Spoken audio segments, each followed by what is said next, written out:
오늘은 이제 뭐 제가 강의하는 첫 시간인데 총 16주 중에 아마 제가 한뭐 기말 중간 빼고 좀 해서 한 10주 내지 12주 정도 아마 제가 강의를 할 건데 제 강의는 연속성에서 쭉 그 시나리오가 있는 강의니까 아까 교수님께서 말씀하셨듯이 빠지면 안 되는 거예요. 그리고 특히 여러분들이 앞으로 기술을 기반으로 사업 그다음에 엔지니어링 그리고 향후에도 마찬가지고 뭐 여러분들 요새 이슈가 뭐예요? 인터넷상의 이슈 뭐예요? 네? 인터넷 이슈도 몰라요 요새? 알파고잖아요. 알파고가 어디에 있어요? 저 캐나다 가면 고등학교 있어요. 하이스쿨 가고. 그것도 뭐 한국 사람이니까 이렇게 그런 것도 찾아보는데 실제로 돌아다니고 있어요. 구글 지도에 하이스쿨이라고 캐나다에 있습니다. 그래서 오늘 그 강의는 이제 특허 관점이지만 실제로 이제 특허를 제도적인 관점보다도 어떻게 이용할 거냐 하는 관점이 제 강의의 포인트고 실제로 여러분들이 그 기업에서 엔지니어 생활을 할 때 연구 생활 할 때도 마찬가지고 그다음에 이제 우리나라도 결국 고성장에서 저성장 시대로 가고 있어요. 성장률 얼마였어요? 작년에? 우리나라 경제 성장 모르죠? 관심도 없고 이런 학생이니까.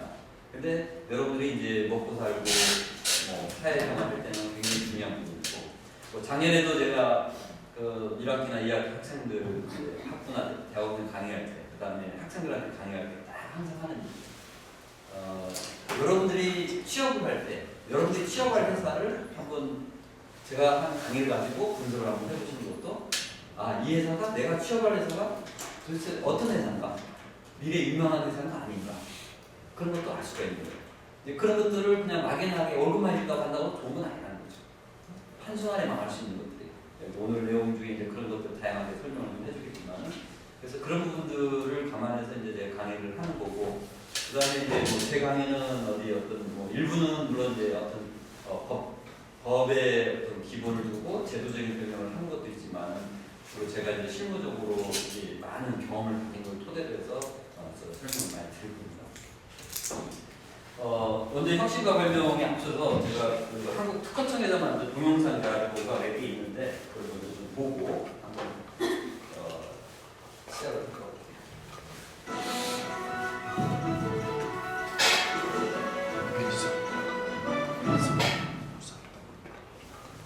KBS는 오늘부터 냉혹한 특허전쟁 기획 시리즈를 마련했습니다. 삼성전자와 LG전자가 미국의 특허 전문 회사로부터 16조 원이 넘는 로열티 요구에 시달리고 있다는 소식부터 박영관입니다. 해리포터나 박쥐의 제왕 같은 사랑의 한편 영화에는 트롤이라는 거대한 괴물이 등장합니다. 이 트롤이 요즘 글로벌 기업들의 불침거리로 떠올랐습니다. 직접 제품을 생산하지 않으면서 특허를 수집해서 기업들로부터 특허 사용료를 챙기는 페이턴트 트롤, 즉 특허괴물 때문입니다. 그런데 전 세계에 약 250개의 특허괴물이 활동 중인 것으로 파악되고 있습니다. 그 가운데 가장 크다고 알려진 미국의 인터내셔널 벤처스라는 회사가 최근 삼성전자와 LG전자를 방문했습니다. 삼성과 LG전자가 자신의 특허를 진행했으니 특허 사용료를 내놓으라고 요구하기 위해서입니다. 마이크로소프트와 애플, 노키아, 인텔, 구글, 소니 등 글로벌 기업들로부터 투자금을 받아 세계 각국 기업과 연구소로부터 특허 2만여 건을 끌어모은 미국의 인터렉추얼 벤처스. 이들이 요구하는 특허 사용료는 매출액의 1%에서 1.5%에 이릅니다. 지난해 100조 원이 넘는 매출을 올린 삼성전자의 경우 1%만 해도 1조 원이고 미국 특허법에 따라 과거 6년치를 수립하고 향후 5년치를 합산하면 요구액이 11조 원이나 됩니다. 지난해 50조 원의 매출을 올린 LG전자도 5조 5천억 원이나 돼서 두 회사의 요구하는 금액은 최소 16조 원이 넘는다는 계산이 나옵니다. 삼성전자와 LG전자 두 회사가 지난해 거둔 순이익 6조 원에 3배에 가까운 엄청난 금액입니다. Commenting on the size of fees and such really doesn't do any good for anyone. I think we're looking for a win-win situation. 삼성전자와 LG전자는 현재 인터렉추얼 벤처스와 비밀 보호 협약을 맺고 협상을 벌이고 있지만 사상 최대 규모의 특허 소송으로까지 갈 가능성도 있습니다. 차라리 소송 비용을 지르는 게 낫지. 마음 수술을 하는 게 낫지. 그쪽에 굴복하고 비용 들어가서 상대방 요구하는 요구를 들어줄 수는 거의 없다고 생각합니다.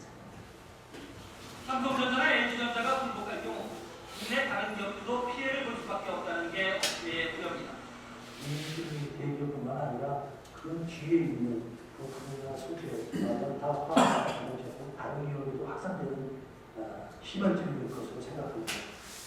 최근 눈부신 실적을 올리고 있는 삼성전자와 LG전자 등 국내 대기업들은 물론 이들에게 부품을 납품해온 중소기업들까지 글로벌 특허 경우의 먹잇감이 될 위기에 놓여 있습니다.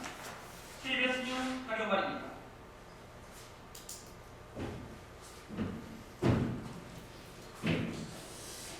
뭐 당장은 여러분들 뭐 현실적으로 와닿지 않은 얘기일 수도 있겠는데 대기업 같은 경우는 상당히 심각한 얘기고 이제 뭐 사실 이제 이미 IT 기업들 뭐 삼성전자나 LG전자 같은 경우는 뭐 많은 특허 그 로열티를 지출을 하고 있는 입장에 저는 개인적으로 제가 삼성전자에서 특허를 한 10년 했다고 해놨는데 근데 이제 이게 앞으로 어디로 이동할까요? 이런 특허들이 어느 쪽으로 많이 이동할까요? 어느 산업? 여러분 관심 있는 분야로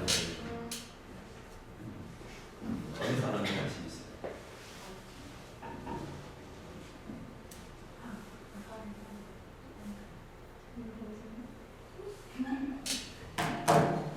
그 제가 이제 강의하는 내용 중에 중요한 게 생각이 있어요. 항상 물론 이제 특허 자체 조사 분석도 필요하지만 이 산업이 어떻게 바뀌고 가야 되나를 항상 보셔야 돼요. 내 것만 하고 판다고 되는 게 아니에요.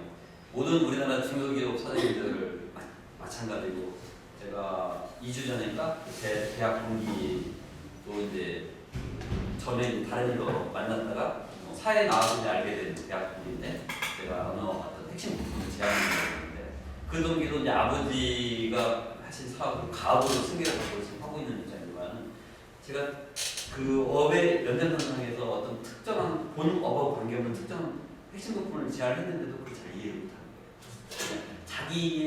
자기가 전공하는 분야에 대한 사고가 매몰이 된다는 거죠. 그러다 보니까 문제가 뭐냐? 남들은 뛰어가고 있는데 자기는 그냥 걸어갈 수 있다. 예, 그래서 중요한 부분이 뭐냐? 우리나라 지금 현재 산업 구조가 어떻게 가고 있냐는 거죠. 아까 제가 질문 드렸던 거 어딜 갈 거냐? 가장 중요한 게 앞으로 지금 사활을 걸고 있는 삼성이나 LG가 사활을 걸고 있는 앞으로 신규 사업이 뭡니까? 의료 또 자동차. 근데 자동차가 왜 그럴까요? 그렇죠, 스마트카. 그럼 스마트카의 의미가 뭐예요? 근데 그게 다 무슨 기술이에요? IT 기술이잖아요. IT, ICT. 그거를 이제 자동차 기술의 전장화라고 표현하는데 전장화가 지금 뭐 제가 지난주에 일 때문에 조사를 해봤는데 뭐 고급 승용차 같은 경우는 뭐 한 20-30%였는데 앞으로 그 전기 자동차 되면 전장화가 70% 이상이 됩니다. 그럼 70%가 뭐예요? 다 전기전자 관련 기술. 여러분들이 전공하고 있는 분야의 관련 기술이 적용이 된다는 거죠. 그러면 그 전기전자의 가장 전 세계의 특허 전쟁의 핵심이 결국 전기전자인데 그럼 자동차도 방금 같은 특허 문제가 발생할 우려가 많다. 그런 것처럼 산업이 이제 변화가 있으면서 변화에 따라서 여러 가지 특허 문제도 같이 발생하는 거고 아까 제가 시작하면서 엔지니어 생활을 하던 꼭 기술 기반으로 사업을 하든 아니든 특허는 중요한 이유가 이제 그런 것들이죠. 특히 이제 뭐 물론 아까 여기 패턴 트롤이라는 거는 그 특허 괴물이라고 우리말로는 한국식으로 특허 괴물이라고 표현해가지고 미국에서는 조금 통제를 하려는 경향을 갖고 있어요. 미국 특허법에서 미국 국회에서 좀 통제를 하려는 경향을 갖고 있는데 이제 궁극적으로는 그런 것들이 이제 좀 처음부터 완벽하게 막지는 못한다는 거예요. 지금도 뭐 지금 활동하고 있는 기업들이 있으니까 그런 관점에서 특허가 이제 중요한 부분 중에 하나인데 근데 사소하게 뭐 중소기업이 개발한 거를 대기업이 뺏어가서 그것 때문에 사업을 평생 고생하는 사람 많아요. 그것 때문에 심지어 돈 벌려가지고 온 가족이 뭐 회사가 망한 사람도 있고 온 가족이 해체된 사람도 있고 그런 뭐 상황인데 뭐 그런 걸 이제 법적으로 뭐 통제를 하겠다고 하지만 그래서 이런 특허 자체가 상당히 어떤 그 알면 좋은 거고 모르면은 나중에 당할 수 있는 것 중에 하나라는 거죠. 그런데 여러분들이 유통을 해도 아무리 좋은 유통말을 가지고 있어도 파는 거 제품이 특허가 문제가 된다. 그런 것도 못 팔 수가 있는 그런 데들이 이제 특허기 때문에 단순하게 서비스를 하는 관점 뭐 청소 영역이라든가 그런 거랑은 관계없지만은 이런 거 제품을 갖다가 파는 입장에서는 이제 여러 가지 어떤 그런 문제점이 있는데 오늘의 이제 그 강의 내용은 이제 혁신과 발명이라는 관점에서 그 도입 강의로서 좀 설명을 드리면은 발명과 혁신이 어떤 차이가 있느냐 하는 부분인데 프랭크 모스라는 그 MIT 미디어의 그 선대 소장하신 분이 이제 그 썼던 그런 문화인데요. 발명이라는 것은 획기적인 새로운 생각과 기술을 모아내고 창조하는 거예요. 그러나 혁신은 그렇게 발견된 생각과 기술을 현실세에 쓰이게 만드는 것이다. 고안하고 창조하는 건데 혁신은 실제로 사용할 수 있게 만들어야 한다는 거예요.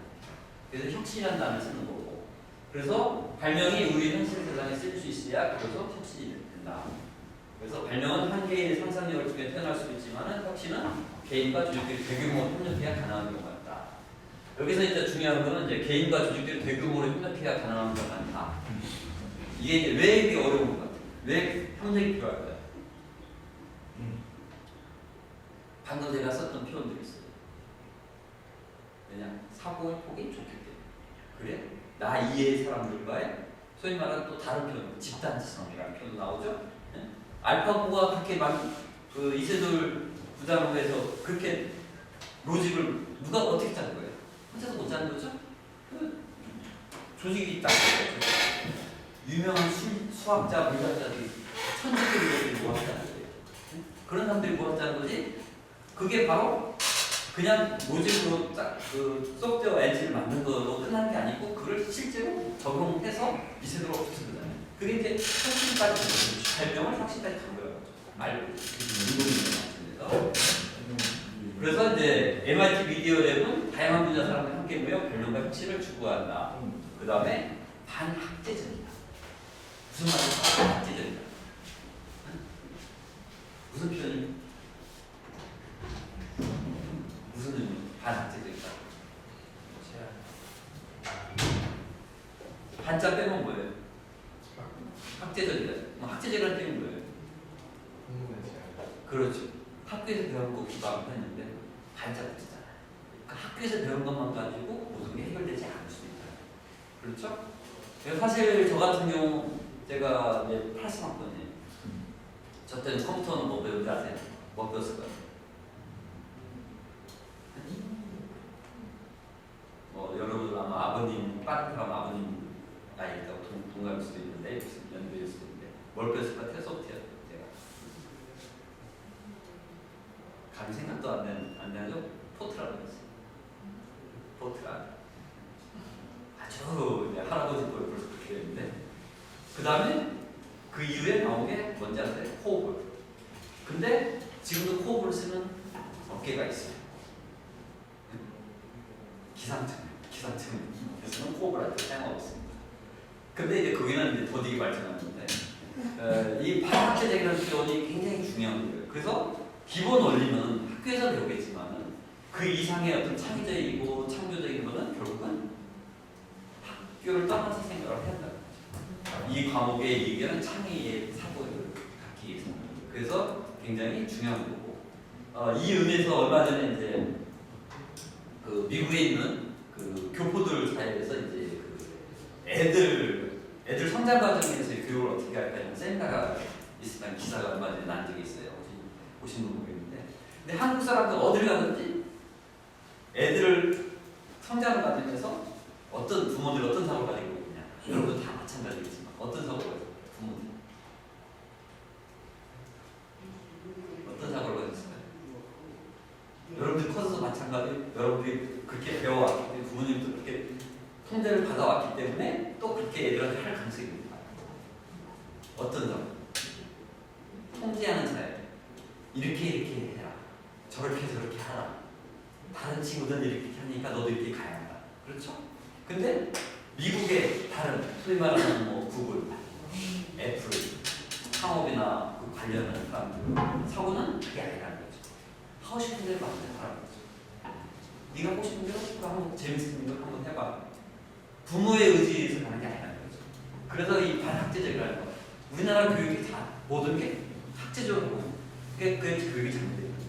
그래서 발명도 마찬가지고 혁신도 마찬가지고 사실은 반학제적인 의미가 굉장히 큰 거죠. 근데 이 기술 발전은 이제 기본적인 기초 지식은 있어야 돼요. 기초 지식이 있어야 하고. 근데 이제 제가 한 가지 좀 아쉬운 게 있어요.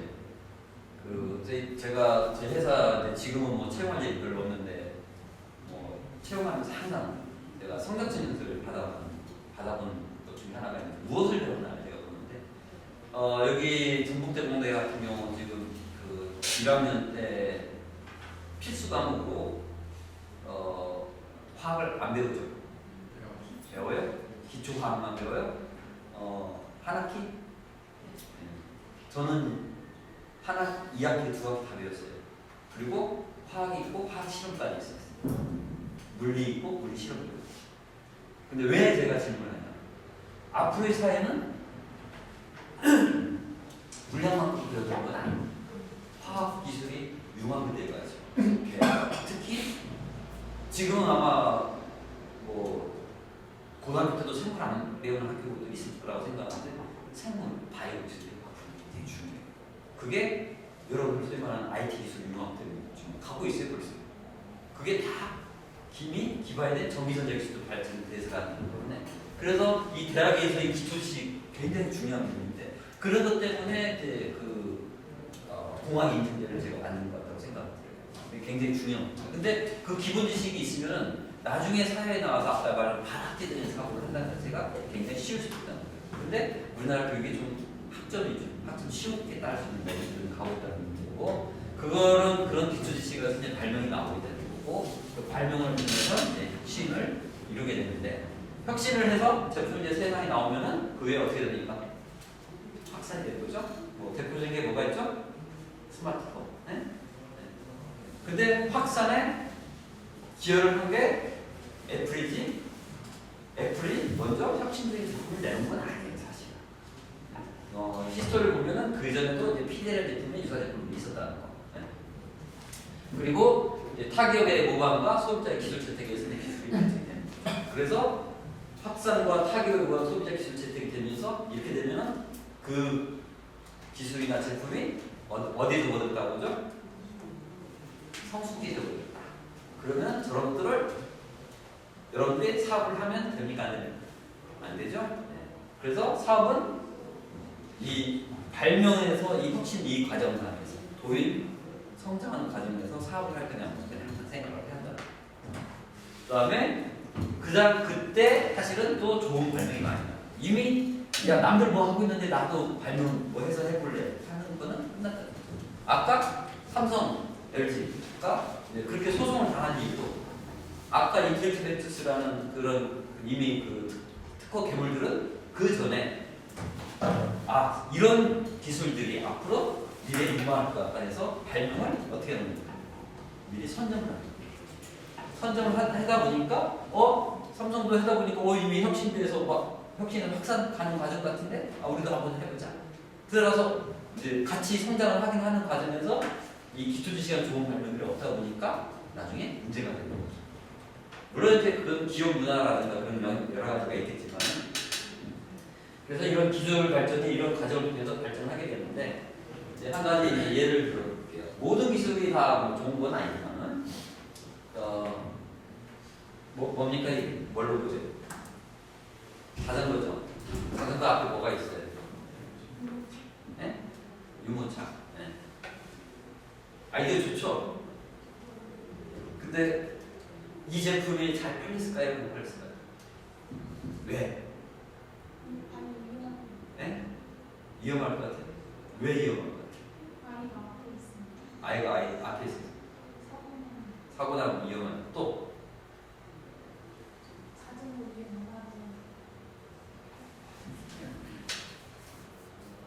또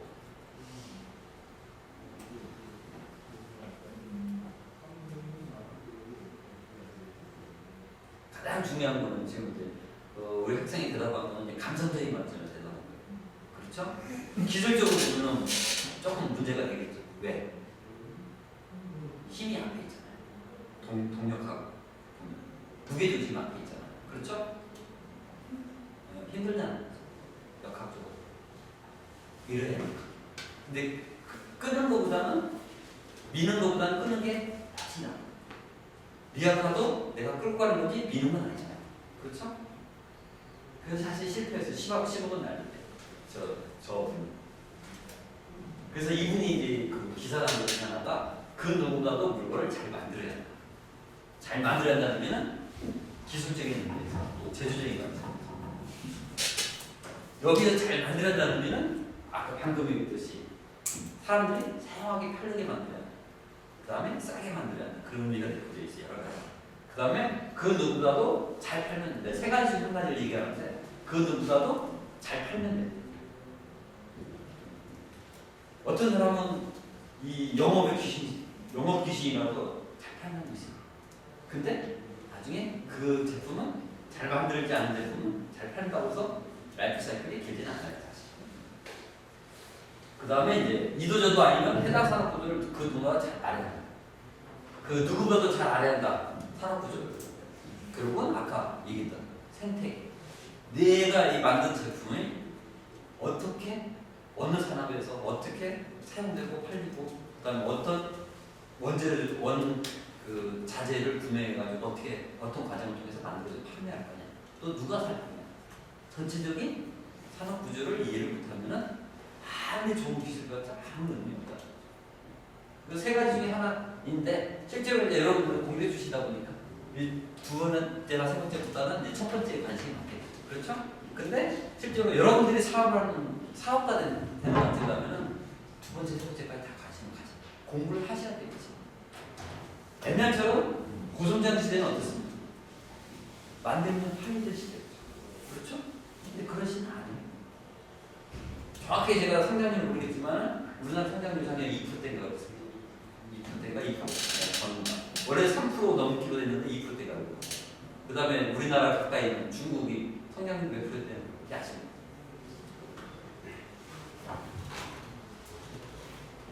관심 가시라고요.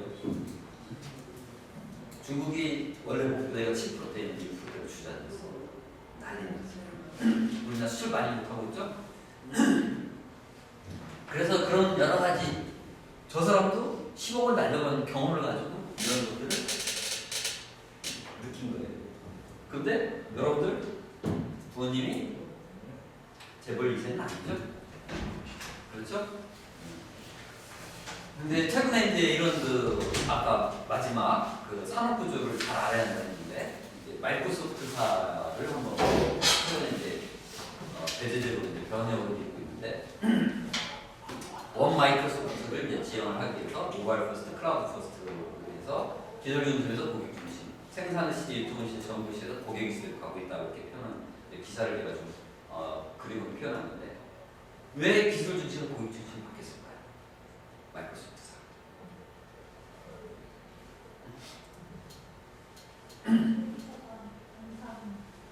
소비자가 안 사는. 그러니까 뭘 안 사는?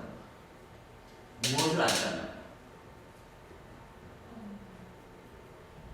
마이크로소프트사가 첫 타겟이 뭐였어요? 네? 소프트인데 어디에 적용돼요? 네? 윈도우 어디에 적용돼요? 데스크탑 PC. 네? 그러면 어떻게 됩니까?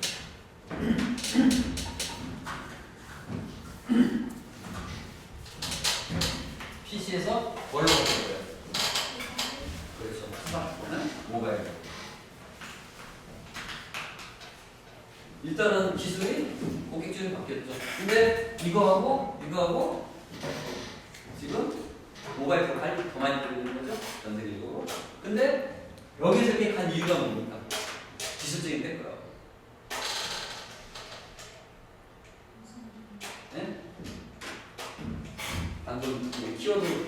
본인은 모르지만 소리가 나오고 있어요. 유선에서 무선실을 가지고, 그렇죠? 유선에서 무선으로 가는데 유선은 PC를 사용하고 무선은 모바일 스마트폰을 사용한 거죠. 네? 그러다 보니까 그 다음에 이거는 어디서 사용하는 겁니까?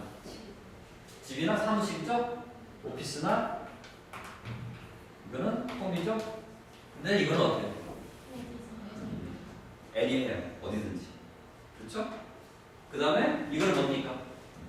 사용자, PC 한 대당 사용하는 사람이 1인 또는 뭐 한 대당 뭐 두세 대 사용할 수가 있죠.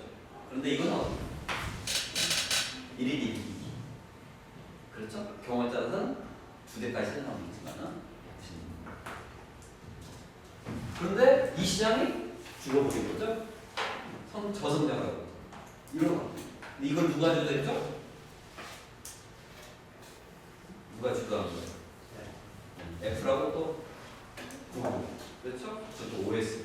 그런데 아까 얘기했듯이 이거는 윈도우 OS였고 이거는 안드로이드하고 iOS였죠? 근데 이거는 뭐 환경상 이거는 PC 구동하고 이거는 모바일 기기에 구동되다 보니까 그래서 이거를 어떻게 바꿉니까? 윈도우를 모바일에도 사용할 수 있게 대폭적으로 개선한 게 뭡니까? 윈도우 OS 뭐예요? 10 그렇죠? 아직 10 사용 안 해봤어요? 네? 자동으로 업그레이드 가능한데 다 네? 사용해보세요 한번. 저 같은 사람이야 더 다양하게 업무를 많이 하다 보니까 그뭐 액티브엑스 때문에 사용 많이 못하지만 한번 사용해보세요. 그래서 시대가 이렇게 바뀐다는 거죠. 그래서 누구 중심으로? 옛날에는 마이크로소프트가 내가 이거 만들었으니까 무조건 사용해 그런 시대였어요. 근데 지금은 그거 말고도 선택 여지가 많아진 거죠. 그래서 고객이 선택하는 걸로 바뀌었다. 그래서 고객 중심으로 바뀐 거죠.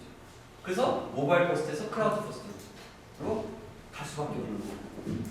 그 다음에 클라우드 퍼스트가 된 것도 아까 무선 환경, 그 다음에 이동한다는 거, 그 다음에 모바일로 클라우드로 사무실에 있으면은 내가 얼마든지 외장 하드 갖다가 복사해 뭐 할 수도 있는데 그러다 보니까 만약 대용량 같은 데이터 처리할 방법이 없잖아요. 그럼 뭘 쉽게 보관할 수 있는 거 클라우드 환경으로 갈 수밖에 없는 거죠. 그렇죠? 근데 이제 또 하나는 우리나라 여러분들 이제 뭐 취업하는 회사들 중소기업들 구조적인 문제가 있는데 우리나라 전형적인 수익 그 중소기업이죠. 뭐 삼성전자부터 1차 합쳐부터 2차 합쳐 쭉 내려갔죠. 이건 이제 뭐 하드웨어적인 관점에서 수직적 상관관계인데 수평적 관계가 될 수가 없어요. 우리나라 산업 구조가. 근데 이거를 깨지 않으면 안 되는 거죠. 깨기가 쉽지는 않아요. 우리나라 각종 규제가 너무 많아서. 그래서 이런 우리나라 중소기업의 어떤 사업 구조가 문제가 돼 있고, 그 다음에 우리나라 중소기업들은 뭐가 문제냐? 사업하기 어려우고 뭐 자체 연구 성과가 없고, 그 다음에 특허망도 취약하고 경영 환경이 급변하는데 잘 모르고 있는 거지. 그 흔하게 얘기하는 것 중에 하나 냄비에다가 개구리를 넣고 끓이면은 개구리가 일정 온도가 갈 때 개구리가 살아있는 거예요. 왜 살아있을까요?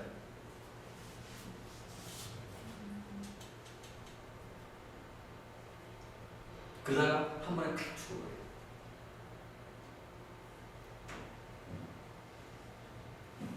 뭘 못 느끼는 거죠? 온도. 개구리 표면 그 피부가 온도를 못 느껴요. 그러니까 기업 외부의 환경이 변하고 있는 건데 나는 모르고. 그 다음은 사업은 망하는 거예요. 그 다음에 내수 시장, 한국 내 시장. 자꾸 한국에서만 생각하면 안 된다는 거예요.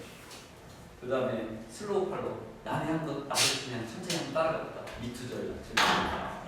그 다음에 혁신성 지속하는 그 다음에 보유자원. 중소기업의 가장 기본적인 문제 보유자원 부족. 경영자 인적 네트워크가 부족하거나 경영 전문 인력부터 시작하고 특히 이제 기술 인력가 많이 부족한데 이 부분은 이제 사실 이제 국가에서 시스템적으로 많이 좀 지원해주는 그런 시스템으로 좀 가고 있고. 그래서 우리 이제 중소기업이 강소기업을 좀 가야하고 기술 사업화를 하고 출구 전략을 하고 IP를 가져간다.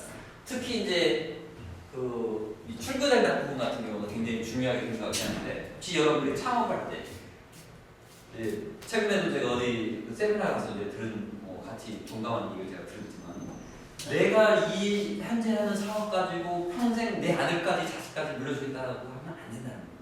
이제는. 그런 시대가 끝났다. 우리나라 최고 오래된 기업이 뭡니까? 어디입니까? 가장 오래된, 우리나라 가장 오래된 기업 어딘지 아세요? 네? 전기전자가 아닙니까? 아니, 전기전자보다 여러분들 관심 없는 두산이에요. 그래서 사세경인가 3세경, 4세경인자가 이번 회사가 됐어요. 100년이 넘는 회사예요. 근데 그 회사가 빼면 시작한 게 뭡니까? 원단. 그것부터 사업을 시작했어요. 그 다음에 뭘 했습니까? 소비지, 오비백. 그 다음에 뭐 각종 그 식음료 사업 하다가 중공으로 넘어갔다가 그것도 지금 위험하니까 지금 한번 부수 또 하고 있죠.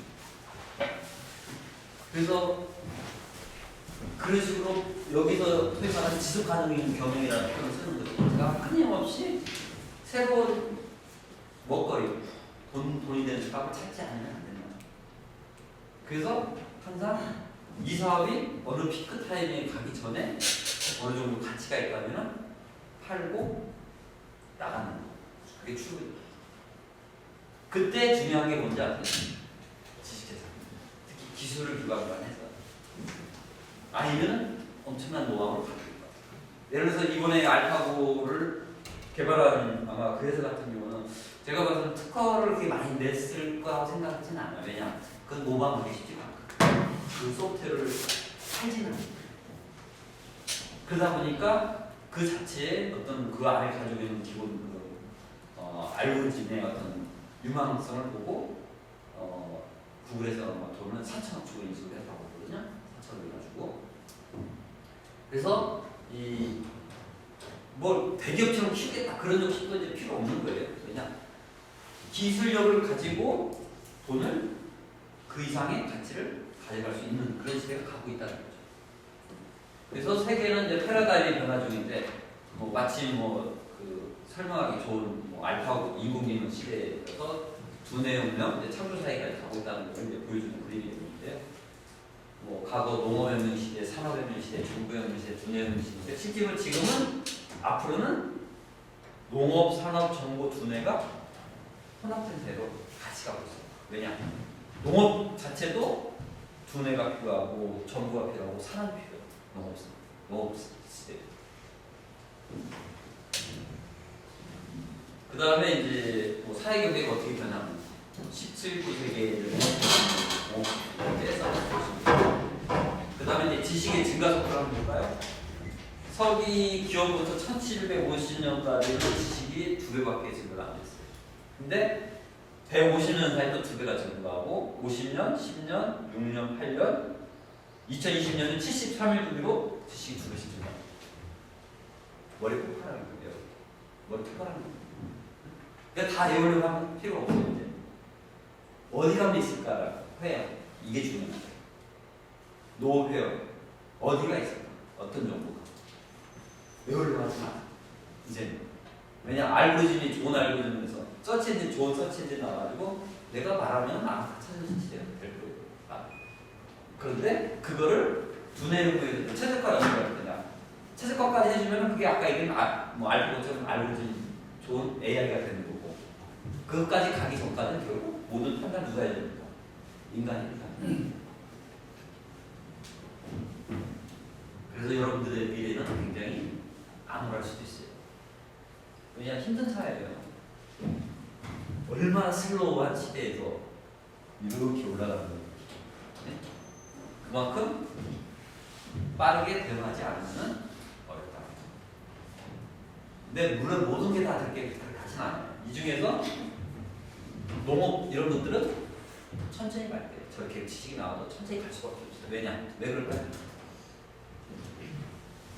농업은 왜? 산업이나 정보는 그렇게 갈 수밖에 없어요. 그러나 농업은 그렇습니까? 왜?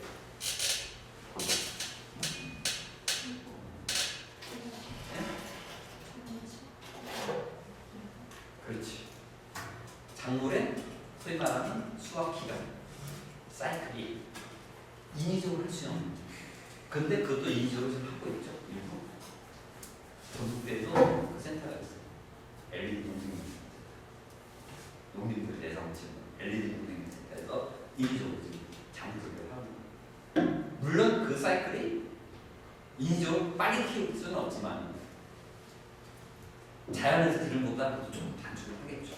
그래서 농업혁명은 혁명이라고 하지만은 아까 얘기했던 그런 것처럼 빨리 가지는 않아요. 그러면은 여러분들이 복잡한 산업이나 정보 두뇌 쪽 업 쪽보다는 좀 슬로우로 하고 싶다면 어느 쪽 업에 종사해야 돼요? 농업으로 가셔야 돼요. 난 세상만 다 싫다 농업으로. 근데 앞으로 농업도 괜찮아요. 먹고 사는 시장 없으니까 괜찮아요. 그 다음에 이제 이 시대가 하이 컨셉의 시대. 뭐 대표적으로 전통적 산소기업이 이제 하이 컨셉 기업으로 바뀌한다 해서 이제 패러다임이 변하고 있다는데 여기 보면은 이제 창의성과 감성 등은 새로운 능력으로 무장한 창조 근로자가 주장하는 하이 컨셉 시대입니다. 대표적인 게 뭐지? 애플, 아이폰. 왜 그랬을까요? 과거에는 여기가 애플 아이폰이 나오면 지금 우리가 말하는 스마트폰이 나오면 여기는 뭐였는지 아세요? PD폰이었는데 PD라고 터치로 있었어요. 이미 1990년대, 2000년대 PD폰이 있었다는 거죠. 그거를 개념, 컨셉을 새롭게 넣어줌으로써 새로운 또 산업을 만들어가는 거죠. 네? 그렇죠? 근데 왜 그때는 PD폰이 활성화됐는데 왜 이게 또 활성화됐을까요? 스마트폰이죠. 네? 인터넷? 그냥 인터넷은 아니죠. 그때도 인터넷 있었다.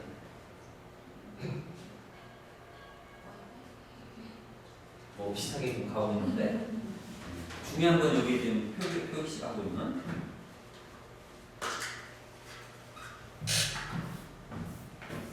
무선인데 이게 뭐 다른 표현으로 이동통신이라고 하죠.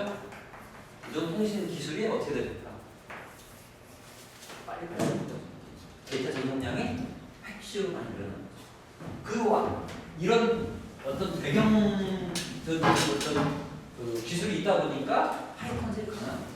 옛날에도 가능했던 건데 그 인프라가 안 되니까 전통적인 같이 그냥 머물러 있을 수밖에 없다는 거죠. 그런데 이게 통신 속도가 발전하다 보니까 가능했던 거예요. 구현이 가능합니다. 아까 클라우드도 통신 기술이 가능하기 때문에 가능합니다. 통신 기술이 없으면 클라우드라는 거 절대로 불가능합니다. 지금 여러분들 알파고가 CPU 몇 개 사용했다고 했죠? 1900에 1700인데 실제 사용한 건 1124개가 최적화되가 다시 줄었어요. 네? 그걸 쓸 수밖에 없는 게 결국 그것도 분산 방식. 하나의 중앙 집중 방식. 그것도 거기에 사용한 건 유선 통신망이죠. 근데 유선 통신망도 속도가 빨라진 거. 빨라졌기 때문에 구리선에서 뭘로 바뀐 거죠? 뭘로 바뀌었어요? 감선, 전기. 이거는 전기 신호로 그때 가던 거를 대학의 데이터를 빛으로 쫙 쏴버리잖아요. 여러분들 서울도 봤잖아요. 광속으로 나가요. 광이 뭐예요? 광속이 뭐예요? 광, 빛광자리, 광속. 광으로 나오면 엄청 빠르잖아요. 그게 아까 이제 물리적인 기초, 뭐 제가 기초 지식을 대학에서 배웠다는데 그런 물리적인 그 상식, 화학적인 상식들을 그 기본 하에서의 전기도 나오고 전자도 나오고 통신기술도 나오고 다 나온 거예요. 물리학에서 전기공학이 나온 겁니다. 그냥 나온 게 아니에요. 그렇죠? 결국은 이 하이텐션이라는 것도 결국은 그런 기본적인 기술이 발전이 되다 보니까 이 감성의 가치를 부여가 가능하게 되는 거예요. 옛날에는 이거 하고 싶었는데 했는데도 하이 컨셉을 구현할 수가 없습니다. 왜냐하면 기술이 없었으니까. 배경 기술이 없었으니까.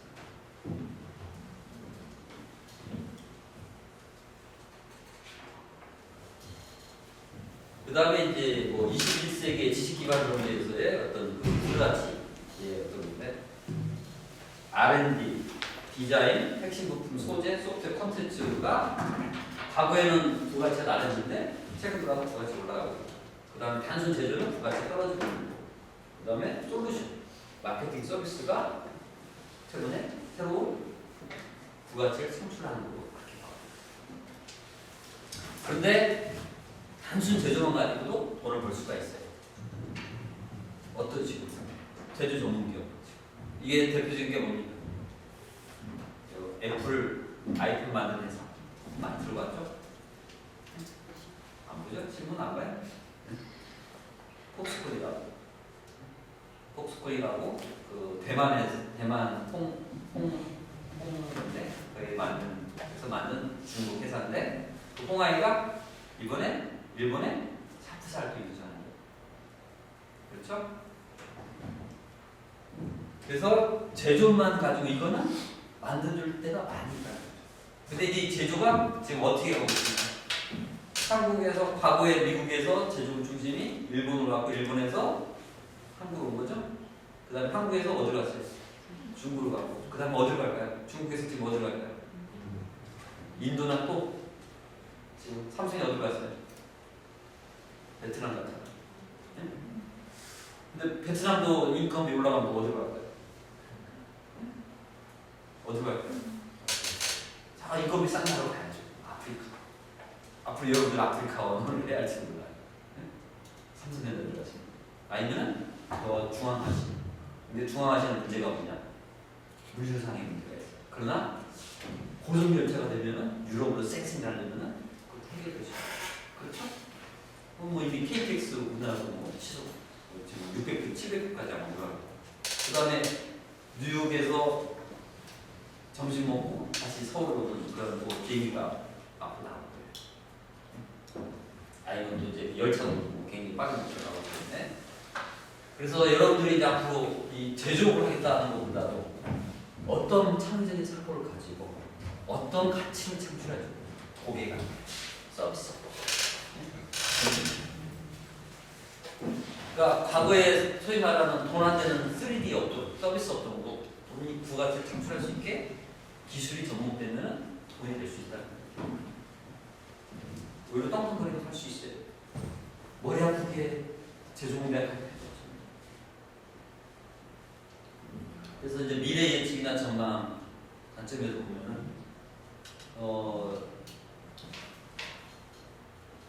스마트폰이 들어가 있는 기능들을 대별되는 제품들, 과거 제품들 다 적어봤어요. MP3 플레이어, 뭐 카세트 플레이어, CD 플레이어, 보이스 레코드, 라디오, 디지털 카메라, PMP 유선 전환, 데스크탑 PC, 노트북, 손목시계, DMB 전자사전, 보이스 레코드, 라디오로 두번 들어갔네. 해야겠네. 그 다음에 클라우드 대신에 하드디스크 드라이브, 플래시 메모리, 그 다음에 무선 통신의 유선 전화, 팩스밀리, 피처폰, 페이저 BBS 그리고 이제 밑에 보면은 과거 퍼스트 무버 팔로우 사례를 해가지고 얘기가 있는데, 그럼 3D 프린터는 앞으로 어떤 게 바뀔까요? 3D 프린터가 되게 많이 들어봤죠? 뭘 바뀔까요? 디자인 업체. 또 제조 또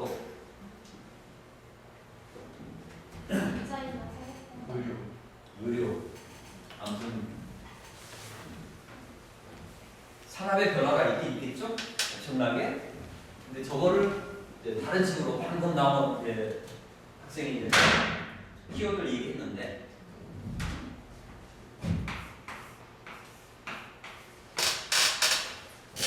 이게 뭡니까? 데스크. 네? 뭐예요? 데스크가 뭐예요? 그냥 데스크잖아, 책상이잖아. 그렇죠? 네?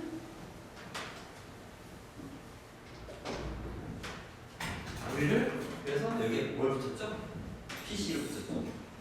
원래 여기에 퍼스널 컴퓨터인데 이 컴퓨터는 얼마나 컸었죠? 옛날에 역사 배웠잖아요. 애니악, 네? 이 방만 하죠. 근데 이게 어디에 올라간 거예요?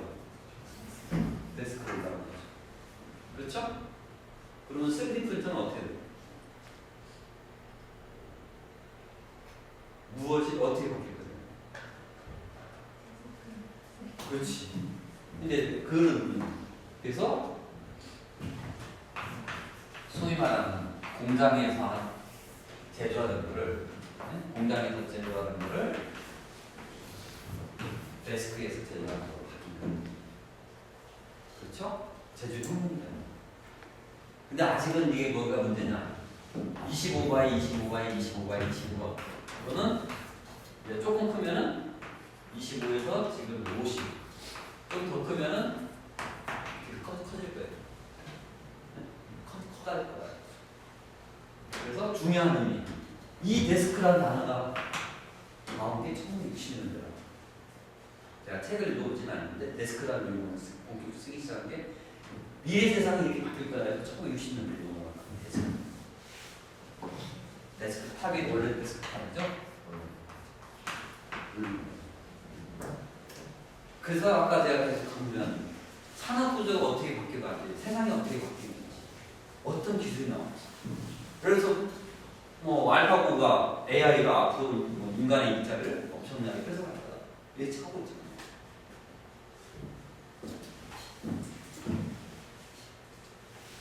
뭐 이거는 그 자료 사실인데 여기서 중요한 게 이제 앞에 뒤에 단어를 좀 건드려보지만 스마트폰이 이 제품들을 다 시장을 도태시키고 버린 거죠. 그 다음에 클라우드 같은 무성수리 마찬가지. 3D 프린터가 앞으로 도태될 엄청난 어떤 시장을 도태시킬지 몰라요. 제 공장에 있는 사람들 다 없어요. 근데 3D 프린터가 그러면서도 중요한 게 있어요. 3D 프린터가 데스크로 올라오면서 중요한 게 뭐냐? 결국은 그 관련된 역으로 가지고 어떻게 그거를 3D로 제조할 수 있게 해주냐.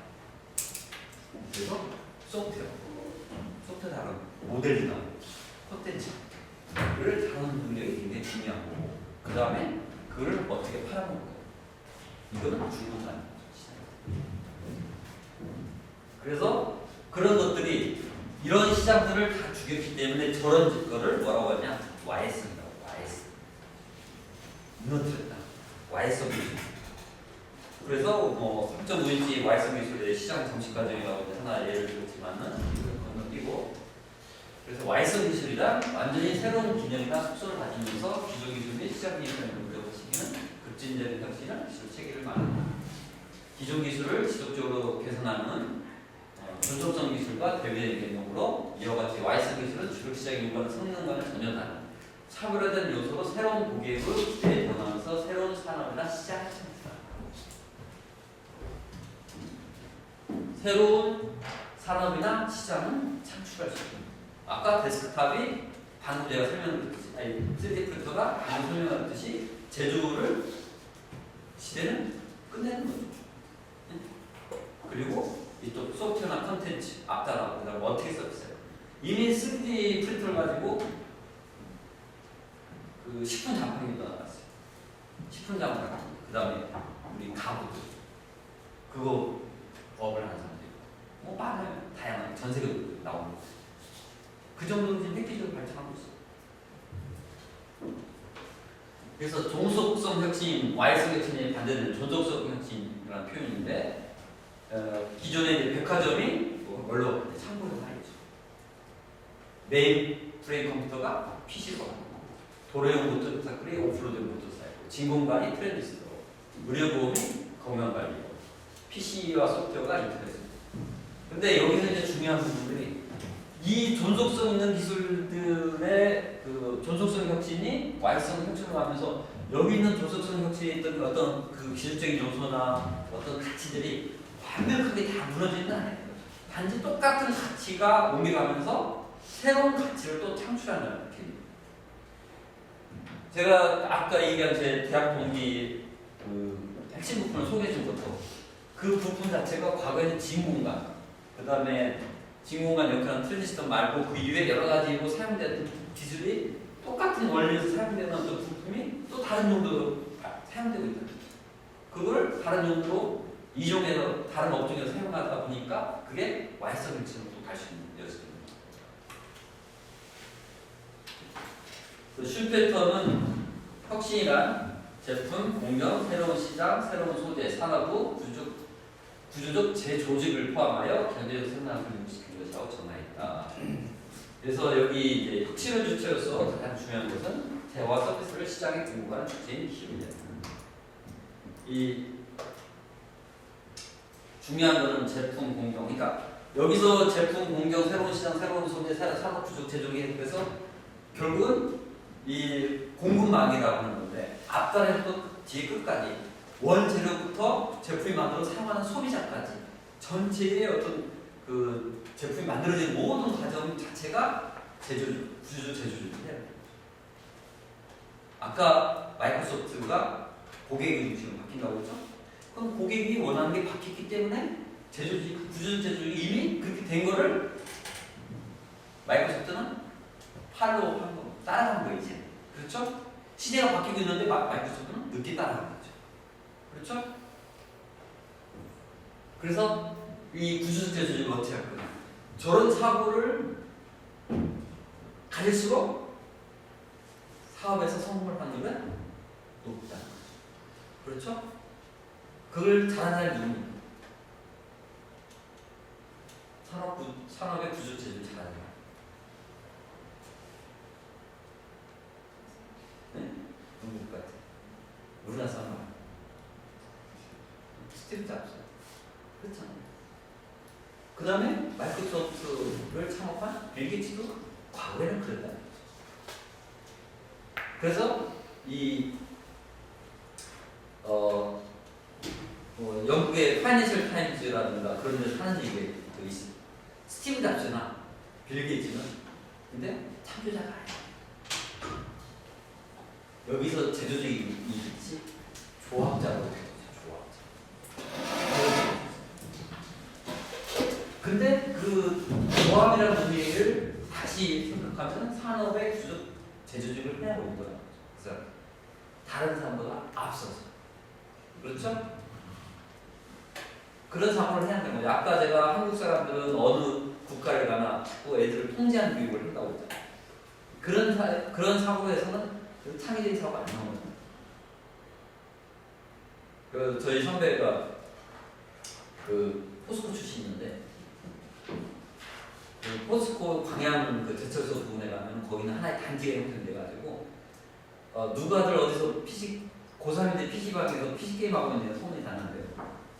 근데 이 선배는 내버려뒀고 근데 지금은 뭐하냐 또래들 중에서 박사학위 하는 겁니다.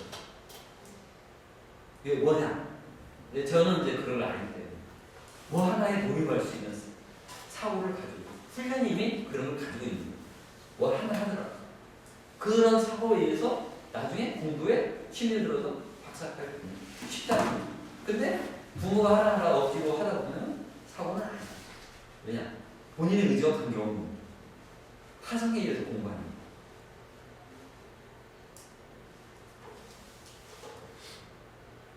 근데 중요한 이 왈성기술 혁신 원칙.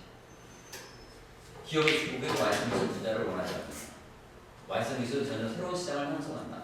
왈성기술이라는 시장 자체는 항상 부정적인 겁니다. 왈성기술은 기존 중국 시장을 파괴하는 경쟁력이 있다. 아까 이거는 제가 설명했죠? 방금 구조적으로 많이 설명하고. 그 다음에 시장은 없어요. 없잖아요. 그냥 새로운 시장이다 보니까. 시장 보고서 시장조사 전문 기관에 나오는 시장 보고서 없는 거예요. 이제 뭐 하다 보니까 어떻게 될 거야.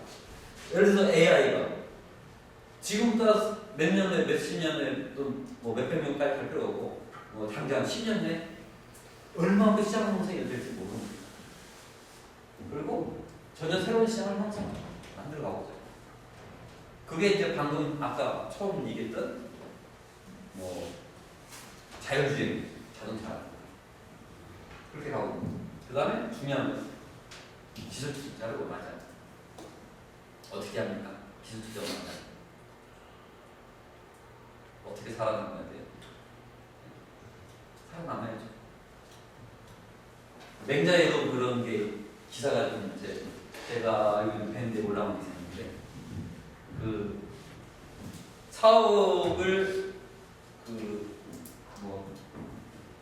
뭐라고 표현하냐면 엄청난 어떤 기회를 주기 위해서는 그 사람한테 시련을 준다는 표현이 있어요. 맹자가 얘기하는 말 중에 똑같은 거예요.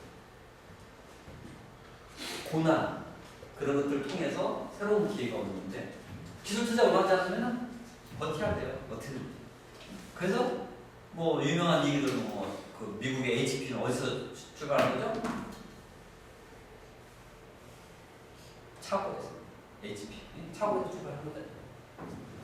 생존하는 것보다 해결하는 그런 지금까지 얘기한 회사들 좀 배경 관점에서 한번 볼까요? 분석을 해보면 돼요. 2013년 4분기 IT 기업 매출 비교. 왼쪽이 뭡니까? 왼쪽 상단이 어느 회사예요? 62%가 외국 광고. 구글이죠? 그 다음에 가운데 거는 애플이죠. 그 다음 밑에 거는 마이크로소프트. 근데 구글은 웹 광고가 매출의 62%고 애플은 55%가 아이폰 판매. 그 다음에 마이크로소프트는 커머셜 라이센스가 47%예요. 그 다음에 컨슈머 라이센스가 23%. 그런데 이제 재밌는 거는 이 아이폰 판매는 뭡니까? 표현했죠, 내가? 하드웨어죠. 그렇죠? 그 다음에 마이크로소프트의 컨슈머 라이센스, 커머셜 라이센스, 컨슈머 라이센스는 다 이게 어디서 구현되는 거예요? 하드웨어에서 구현되는 거죠. 그렇죠? 하드웨어가 팔리지 않으면 저것도 줄어드는 거죠.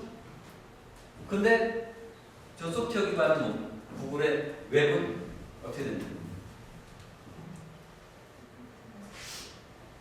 어느 인터넷이 되는 어느 PC 연결된 모든 디바이스 그럼 영역이 어떻게 돼요?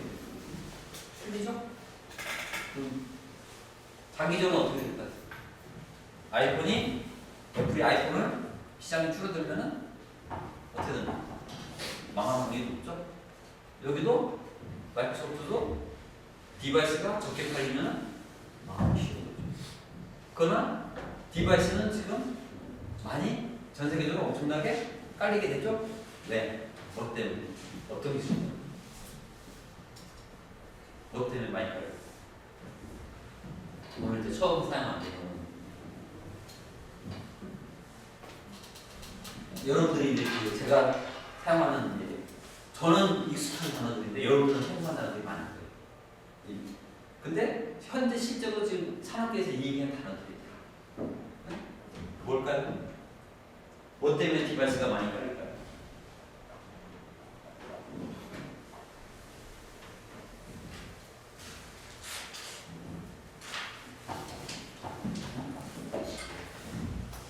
이거 맞히면 내가 가점 줄까? 점수 조금 못 맞아도 6점 만점에 한 5점이라도 주면 뭐 때문에 디바이스가 많이 더 깔릴까요? 무엇 때문에? 아까는 뭐 무선 인터넷 가격이 나왔는데 그걸 네? 또 산업적인 용어로 지칭 한다는 거였어요.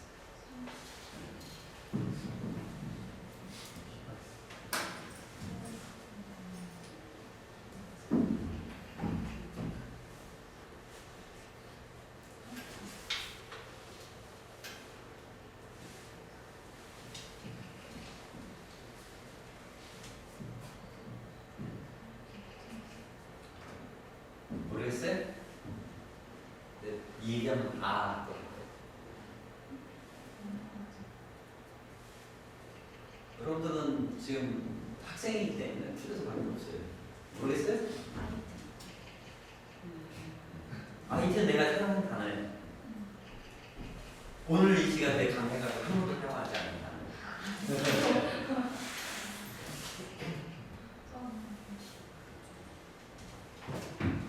IT라고 해요.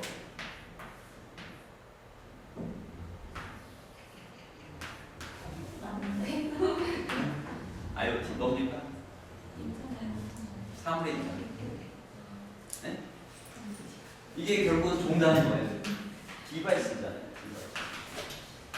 모든 디바이스가 다 연결하는 거예요. 이걸 다른 경우는 이제 커넥티비티, 커넥티드 그런 표현 쓰거든요. 네? 그렇죠? 그 모든 디바이스가 다 연결되면 결국은 여기 네트워크 연계 매출, 웹광고 다 그러면 여기 마이크로소프트 하면 PC 기반 지금 이제 조금 더 확장돼서 스마트폰 이거보다도 더 확장될 거 없습니다. 근데 이제 물론 저걸 주도권을 이제 누가 가져가냐고 네? 주도권을 예를 들어서 삼성에서 무슨 싱스가 IoT에 문제했죠? 삼성전자가 그래서 회사명이 갑자기 생각 안 나는데 결국은 이 IoT가 이제 이 3개사의 앞으로 5년 후에 10년 어떻게 될까 금방 나옵니다. 이거를 주도를 못하면은 물론 여기서 이제 애플이 자동차 사업도 할 거고 구글도 자동차 사업 할 거고 마이크로소프트는 모르겠어요. 뭐 그러겠지만 소프트웨어적인 관점에서 어떤 게 확장성이 더 많겠냐. 아까 디바이스 지식이 나오기 급작하듯이 디바이스도 IoT가 이게 본격적으로 도입되면서 디바이스가 엄청나요. 그러다 보니까 여러분들 앞으로는 어디 가서 거짓말 못해요. 여러분들 지금 다 가지고 있는 거 이미 구글, 애플 여러분들이 뭐하고 있는지 다 알고 저녁 밤에 나도 보는지 안 보는지 누가 뭐 채팅하는지 누가 무슨 대화, 음란한 대화 했는지 다 보시죠. 심지어는 소프트 깔아가지고 카메라로 외국 국가 다 찍을 수도 있습니다. 그렇죠? 그것 때문에 지금 문제되죠? 미국에서 백도어를 열하냐 말해야 그런 프로그램 미시하냐 말하냐. 이미 PC에서는 그렇게 이미 많이 실현이 됐잖아요. 노트북 훔쳐봤잖아. 노트북 왜 맥혔는지 사람 하죠. 그러면 스마트폰도 된다는 얘기죠. 그렇죠? 단지 좀 더 강화됐기 때문에 소프트도 강화됐기 때문에 뭔가 좀 어려울 뿐이다. 아까 이제 이 단어 중에 이제 지속하는 내용이라고 되어 있는데 아까 우리나라는 두산이라는 그 오래된 회사 중 하나지만 미국은 듀폰이라는 회사가 상당히 오래된 회사 중에 하나예요. 그런데 이제 여기 표에도 있지만은 구조적인 매각을 꾸준히 해왔어요. 그리고 새로운 산업을 가지고 계속 또 새로운 매출을 가지고 있다. 그러니까 여러분들이 산업하는 관점에서는 항상 이 생각을 해야 돼요. 그래서 여기 보면은 주봉이 농업부분이 매출이 영업이익률이 10%에서 2013년에 36%가 올라갔죠. 영업이익 매출은 27억, 약 28억 달러에서 80억, 117억 늘어나고 있고, 그 다음에 기능성 화학, 그 다음에 기능성 소재 이런 것들은 뭐 크게 증가하는 건 아니에요. 왜냐하면 기능성화나 기능성 소재 이런 것들은 다 기본적인 산업 구조에서 전 세계에 사용하는 양이 이미 정해져 있는 양. 그렇죠? 그러다 보니까 많이 늘어나는 건 아니에요. 대신에 농업은 계속 사람이 먹어야 돼. 어쩔 수 없이 일어나. 그다음에 글로벌 트렌드가 뭐 생명 환경 보호와 화석연료 모델 전망도 신흥성장, 식량주 문제가 앞으로 심각한 겁니다. 그다음에 이제 신흥국의 성장하면서 이런 농업 제품이나 건설 인프라단의 코팅, 트랑을 그다음에 화석연료 오존 감소가 사실은 이게 이 얘기는 벌써 엄청 오래됐죠. 근데 이제 이게 과연 언제 과연 효과가 올까야 되냐 하는 부분은 아직까지는 현실적으로 와닿지는 않아요. 그렇죠? 거기다가 이제 미국의 셰일가스, 셰일로 때문에 아직도 화석연료 의존도가 근데 지금 셰일가스, 셰일 오일 같은 경우도 실제로 지금 유가가 $70 돼야 그게 경제성이 있다고 생각해요. 그런데 그 전에 이제 제조했던 그 남은 석유들이 지금 아직도 엄청나게 미국에 있다 보니까 미국도 이제는 석유 수출국가예요. 왜냐면 옛날에 못 팔고 있어요. 그거 정책으로. 그런데 지금 이제 남아도니까 팔 수밖에 없어요. 그래서 서로 치킨 게임 하는 거죠. 저희가 그다음에 이제 생명 환경보호 문제 굉장히 중요합니다. 여기 이제 글로벌 트렌드 대응이라고 표현했지만 여기 있는 이런 단어들 자체가 굉장히 중요한 거고 아까 제가 개인적으로 제가 얘기했지만 저는 삼성에서 10년 생활하면서 보고 쓰는 일을 했던 사람이냐 그러니까 워딩 이런 거 단어를 어떻게 쓸 거냐 굉장히 여러분들한테 중요한 거고 여러분들이 나중에 사업할 때 어디 가서 내 사업을 돈을 끌어들이기 위해서 아이디어를 발표를 하는데도 결국 사용하는 단어들을 어떻게 사용하고 많이 알고 있는 머릿속에서 많이 알고 있는 거하고 말을 하는 것도 틀린 거예요. 그래서 다양하게 공부를 많이 하셔야 돼요. 무슨 사진가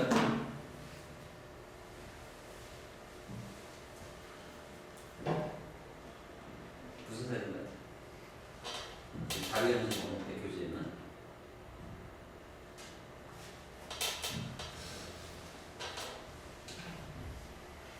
뭘까요?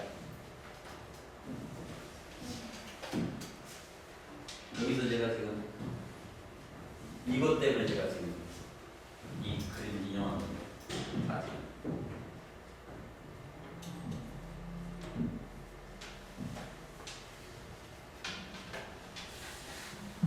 갤럭시 S7 사진 막 분해한 사진. 근데 아까 저게 뭐냐? 이거예요.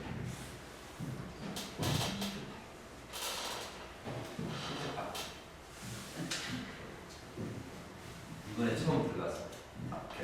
갤럭시 처음 들어갔어. 히트파이프라는 게 뭐냐? 왜 들어갔을까? 추측하면 되겠어. 가스 영어. 왜 들어갔을까?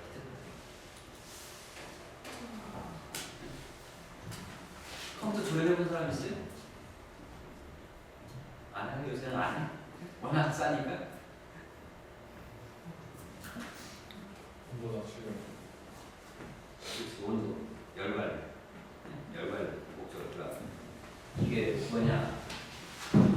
이런 기본 문제. 히트파이프는 내부가 앞에 있는 관입니다. 한쪽 끝에서 열이 나면 안에 있는 소량 휘발성 매매가 궤열에 기어듭니다. 기어드는 의미는 기체 액체가 암전차로 반대쪽으로 밀려나가 열을 빼내고 다시 식어서 액체가 됩니다. 이러한 과정이 반복되면서 프로세스 관리자도 냉각을 해주는 겁니다. 일반 PC에서는 이미 널리 사용되고 있는 냉각 기법입니다. 근데 이 히트파이프가 PC 사용 이전에 어디서 나왔을까? 어느 산업체에서 사용했겠죠? 이 세상에 처음 나오진 않았겠죠? 네? 찾는 거 숙제니까 어디서 사용되는지 이 관련된 기사 찾으면 나와요. 우리가 그 찾는다면서 못 찾았어요. PC 이전에 어디서 사용했는지. 히트파이프의 0.4D 히트파이프의 금속 메시 구조에서 작동을 기가 뜨거워지면 히트파이프 쏘고 액체가 기화한다. 수증기를 더 낮은 온도에 들어온다. 낮은 온도에서 수증기는 열을 거쳐 히트파이프 금속 메시를 흡수합니다. 액체는 다시 높은 온도로 곳으로 돌아간다. 이게 이제 삼성 그 갤럭시 S7의 홈페이지 나온 제가 그린 거. 그러나 이제 이 여기서 지금 메쉬 구조라는 표현을 썼는데 이런 소재를 또 새롭게 만들면 이 자체가 또 새로운 기술이 돼요. 왜냐? 열을 빨리 순환하게 만드는 구조. 그래서 메쉬 구조라는 표현을 씁니다. 나머지는 인터넷 기사 들어가서 찾아보면. 그러니까 기본 원리는 옛날부터 이런 게 있다는 거죠. 이거를 이제 PC는 그나마 좀 크게 만들어도 되지만 스마트폰은 소형화해서 가능을 길게 만든다. 네? 그러면 또 뭐가 됩니까? 아까 이게 또 혁신이 되는 거죠. 혁신이 되는 거죠. 근데 이 히트파이프는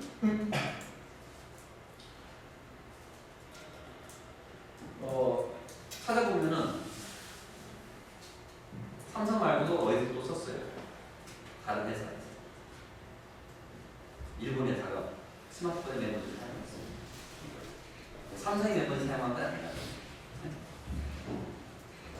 이거는 그냥 이제 새로운 기술이니까 한번 관점에서 설명하면서 넘어간 교재로 제가 자료를 만든 자료고.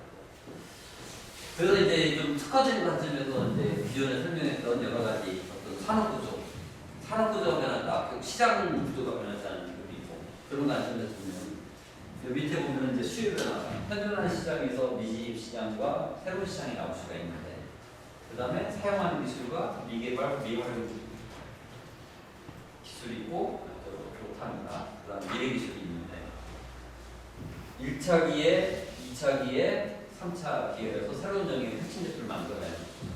그러나 이거를 가능하면 원천 기술의 높은 제인자가 고유는 고개발 기술로 하면은 돈이 많이 되겠죠. 그러나 시장 지식 기반을 낮은 지식 때문에 저희는 저개발을 하면은 맨날 고생하는 거죠. 맨날 고생하는 이거를 어떻게 합니까? 시프트 해야죠. 그러면 많은 혁신적인 사고, 창의적인 사고가 필요합니다. 그리고 아까 얘기했듯이 사고에 매몰되면 안 돼요. 여러분들 집에 냉장고 혹시 삼성의 T 시리즈 냉장고 가지고 몰라요? 관심 없어요? 어떤 냉장고인지? 혹시 대형 냉장고 집에 있는 T900 시리즈 없어요? 몰라요? 어떤 냉장고인지 모르죠? 관심 없어요? 그게 결국은 기존의 냉장고를 이런 식으로 바꾼 거예요. 삼성전자 T 시리즈. 그 다음에 요새는 뭡니까? 셰프 기능을 넣었죠? 자꾸 기존 제품들을 새로운 연구를 혁신하는 제품을 만들지만 가능하면 고이윤으로 고개발되는 틀에서 고이윤을 나올 수 있도록 자꾸 혁신을 하지 않으면 기업은 생존하기 어려워요. 그래서 미국 내 마켓쇼를 삼성이 획기적으로 특히 가전제품 TV는 뭐 이미 너무 오래되고 오래됐지만 가전제품, 백색 가전제품을 획기적으로 보내고 있잖아요. 그래서 결국은 그게 뭡니까? 기존 냉장고에다가 뭘 넣은 거예요? 뭐? IoT? 방금 반대로 가봤어요. 뭘 넣냐? 사람들이 잘 사용과 살 수 있게, 많이 살 수 있게 감성을 요리라는 감성. 그전에는 물론 하드웨어적인 관점, 물론 거기에 지금 이번에 뭐 CEC에서는 지금 방금 IoT가 접목된 냉장고 제품이 이제 많이 나왔어요. 그래서 냉장고에 뭐가 있는가? 안에 카메라 넣어가지고 볼 수 있지만 그래서 결국 뭡니까? 다 새로운 영역의 혁신 제품을 어떻게 만들 거냐. 그 중에 결국 특허로서 모든 게 다 내 거를 보호하지 않으면 누구든지 내 걸 따라하면 안 된다. 지인자입니다. 그래서 과거 폐쇄형 혁신, 현재 폐쇄형 혁신, 개방 혁신 해가지고 갈수록 시장 매출은 줄어들어요. 갈수록 줄어들 수밖에 없어요. 왜냐? 이미 모든 제품이 많이 사용되고 있고 그 다음에 이미 보급률이 100% 이상 갔잖아요. 냉장고 없는 사람 없잖아요. 세탁기 없는 사람 없고 그렇죠? 그리고 스마트폰 없는 사람 없잖아요. 단지 그거를 얼마나 빨리 사용주의를 바꿔줄 거냐. 그래서 새로운 외부 개발 비용은 그대로 가면서 자사 시장 매출에다 플러스 새로운 신규 매출 창출할 수 있다. 아까 얘기했듯이 서비스. 새로운 서비스 구조나 부가가치 창출을 만들고 여기에 뭘 얻을 거냐는 거죠. 대신에 외부 자본 활용해서 혁신 비용을 절감해야 한다. 그러니까 내가 혼자 모든 걸 해결할 수 있는지 아니라는 거죠.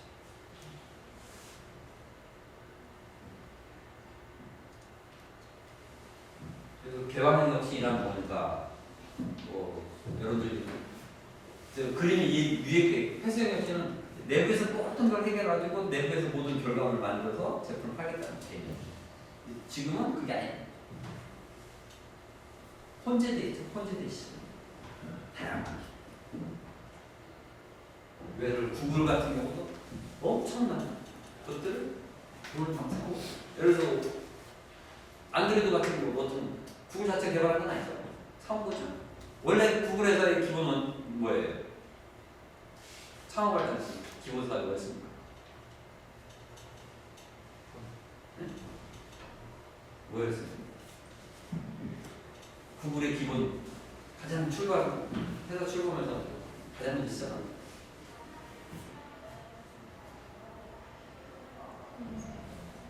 검색이죠. 웹기반 검색이죠. 근데 획기적이었죠? 왜? 저희 없었잖아요. 다른 복잡하게 구구절절이 밑에 가진 않잖아요. 네이버나 다음처럼 그냥 심플했잖아요. 참 대신에 뭘로 배출을 해도 아까 얘기했지? 뭐 아무 배치가 없어. 그게 새로운 개념인데 기존에 하던 걸 뛰어넘는 새로운 사고였잖아요. 그러다 보니까 경쟁관계, 미국의 경쟁관계 검색이 사이트 야후 마음을 주세요. 그렇죠? 그러다 그 구글이 안드로이드 OS 사업으로 전 세계 지금 로봇 업체를 엄청 봤어요. 로봇 업체. 그 다음에 뭐 지금 이번에 AI 관련해서 뭐 엄청난 회사. 이 개방의 핵심 배경은 글로벌화, 진흥화, 융합화, 집단지성, 가속화. 글로벌화야 뭐 당연한 거. 그 다음에 진흥화, 뭐 말 안 듣고 AI. 그 다음에 융복합화. 뭐 지금은 모든 게 복합화되고 갈수록 그 다음에 집단지성에 의해서 지식, 체화 인력의 유동성이 확대되고 기술 공유 상생력이라고 하는 산업이 나라에 가속화. 세계 지역 시장의 연결성이 없어지고 있다. 혁신 공간이 세계를 배상합니다. 한국 내에서 뭐 먹고 살겠다는 시대는 끝난다. 여기 교수님하고 이제 저하고 알고 지낸 지가 꽤 오래됐는데 과거에 특강 공식 한번 요청할 때마다 뭐 주문하신 강의가 있어요. 뭐 아니 주문하신 내용 중에 하나가 있는데 여기서 잠깐 한번 여러분과 물어볼까요? 혹시 공문 준비하는 거? 공문 취업 준비하는 거 없어요? 한 명도 없네. 혹시 해외여행 한 번이나 다녀보세요?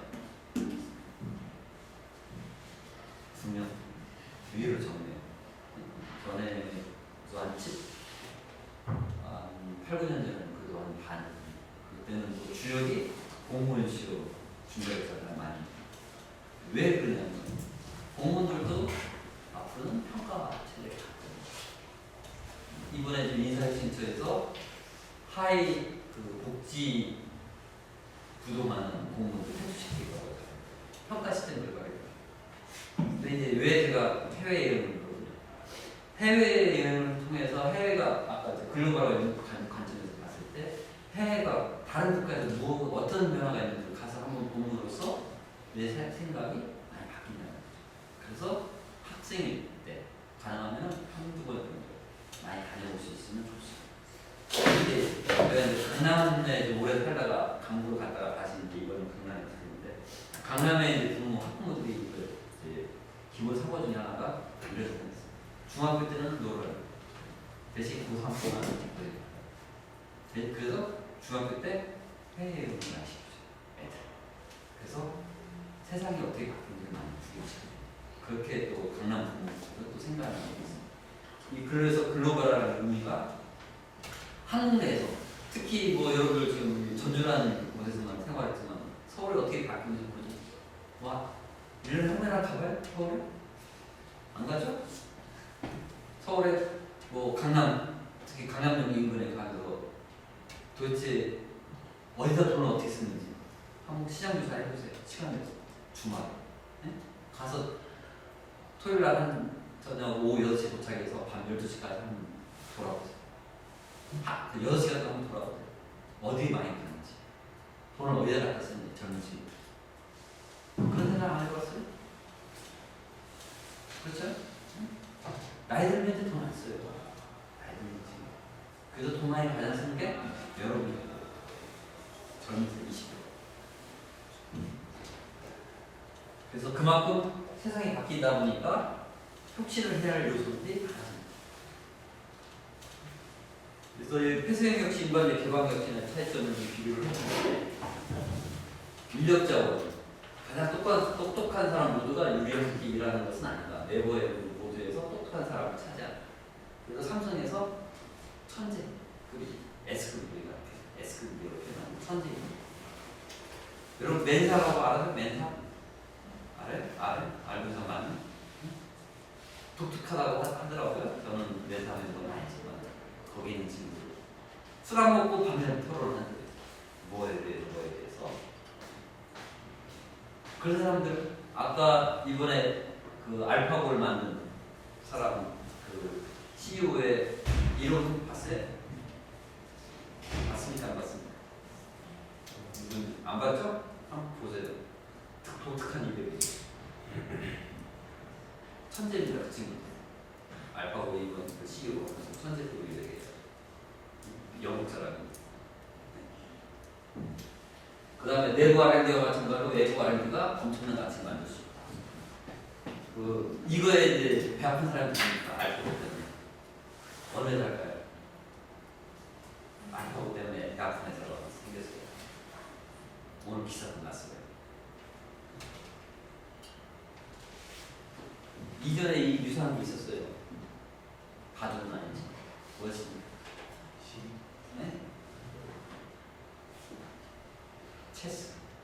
아이템에서 이겼잖아요. 아이템 왔습니다. 그래서 배 아픈 게 아이템이잖아요.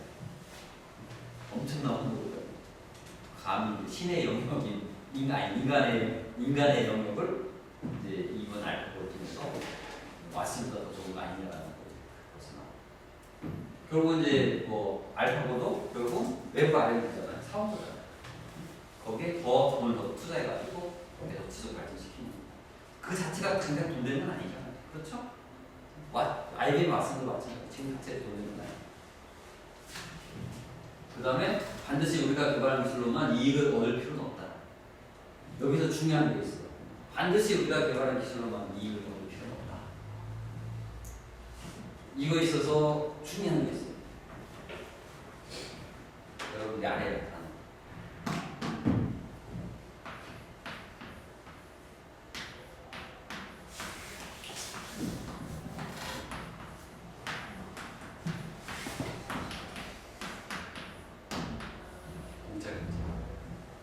여러분들 이메일 공짜 쓰죠? 구글? 네? 지메일 공짜 쓰죠? 뭡니까? 공짜인데 이거를 영어로 뭐를 영어로 프리마켓. 네? 프리마켓. 근데 이거하고 좀 비슷한 개념 또 하나 있어요. 뭘까요?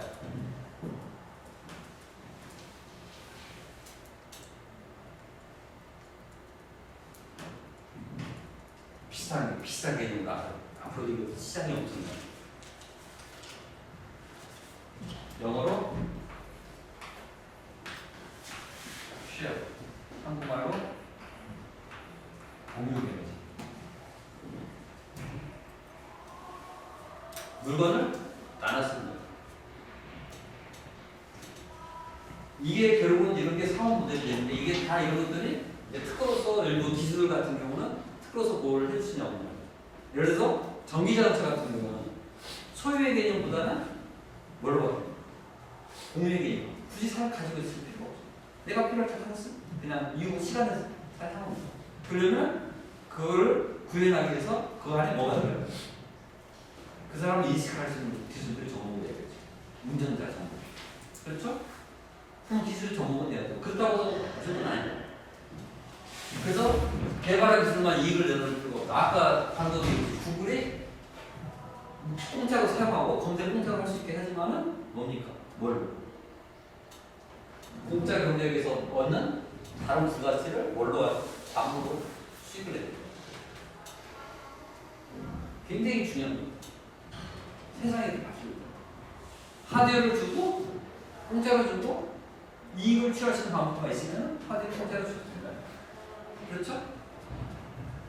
여러분 지금 노트 다 지금 개인적으로 사진 쓰고 있죠. 서울시의 일부 고대학 가면 공짜로 쓰는 거 있어요. 어떻게? 어떤 날? 가능? 공짜 경쟁이 방법이 있을까요? 그렇지. 아무것도 없어. 노트에다 광고는 없는데 화면 통째로 넣고 많이 크게 해야 돼. 그렇죠? 그러니까 사고를 그런 관점에서 사고를 해서 특허도 그런 관점에서 기술을 정보할 수 있는 거고 세상이 바뀌고 있으니까 특허를 발명하는 사고도 바뀐다는 거예요. 그렇죠? 그 다음에 시장에서 처음 출시하는 것보다 좋은 비즈니스 모델을 만드는 게 더 중요해요. 그러니까 구글이 이렇게 되면서 경쟁 관계에 있는 야후는 꼬꾸라진 거죠. 네? 꼬꾸라진 거죠. 그 다음에 이제 유튜브라는 것도 마찬가지. 그 다음에 우리가 내부나 외부를 가리지 않고 최고의 아이디어를 태어날 수 있다면 승리합니다. 최고의 아이디어. 세상보다도 좀 더 사용자 맞죠. 이게 가장 중요한 건 뭐냐면 최고의 아이디어는 누가 그걸 평가하냐. 사용자가 평가. 좋잖아요. 구글 검색. 저도 검색하는 거 제 일하는 것 자체가 다 오건 써주는 게 있는데 네이버나 뭐 다음은 안 써요. 다 구글에서 다 오고. 한 키워드 가지고 페이지 뷰를 심할 때는 50페이지까지 넘어가요. 근데 가다 보면 뒤에 가서 좋은 정보가 나요. 근데 다음이나 네이버에서 검색해보면 아시겠지만 뒤에 갈수록 좋은 정보가 없죠? 근데 구글이 있어요. 그러다 보니까 50페이지가 넘어가면 볼 수밖에 없는 거고 그 다음 볼 수밖에 없다 보니까 광고가 가치가 올라가는 거죠. 그렇죠? 근데 네이버나 다음은 뒤로 갈수록 좋은 정보가 없어요. 그러니까 광고가 떨어지는 거죠. 근데 자꾸 그래서 강제적으로 막 앞으로 히트 시키는 거죠. 앞에 맨 앞에 나오고 이게 틀린 거죠. 아이디어 틀린. 다른 사람이 우리 지식재산을 이용해서 돈을 벌 수도 있으며 타인의 자산을 사들여 새 사업을 만들 수 있다. 뒤에 겁니다. 타인의 자산을 사들여 새 사업을 만들 수 있다. 근데 A가 방금 알고 그런 게 많은. 그 다음에 다른 사람이 우리 지식재산을 이용해서 돈을 벌 수 있다. 공짜 마케팅. 특허도 공짜로 쓰라는 거죠. 이게 대표적인 게 뭔? 지금은 이제 끝났지만 대표적인 게 뭐냐? 우리가 쓰는 이 PC를 뭐라고 합니까? 옛날에 IBM PC라고 해요. IBM PC라고 했어요. 옛날에. 왜냐? IBM에서 만든 PC 규격을 공짜로 쓰게 해줘. 그래서 IBM PC라고 했어요. 옛날에. 지금의 IBM PC는 그건 안 쓰지만 왜냐? 특허는 가지고 있지만은 공짜로 쓰기만 지식재. 물론 이제 여기에 뭐가 등록되냐? 노하우가 등록됐을 때 사실. 이거 통해서 이제 돈을 받아내고 있어요. 옛날에 지금이야 이제 뭐 기본적으로 공짜 경제랑 똑같은 업체는 되는데요. 이게 전략상에서 공개 전략이라고 해요. 규격 공개 전략. 그게 공짜 경제랑 똑같은 개념이에요. IBC 규격을 공개하는 거나 공짜 경제. 그래서 공짜 경제라는 건 지금만 있었던 게 아니고 과거에 IBC가 공짜 경제를 했었던 거라. 그 이면에는 이 노하우 같은 걸 통해서 로열티 받아내는 전략이 있습니다. 물론 여기 뭐 폐쇄 글씨는 뭐 한 번 읽어보면 다 나와요. 아시죠? 이거는 교재에 있는 내용이니까.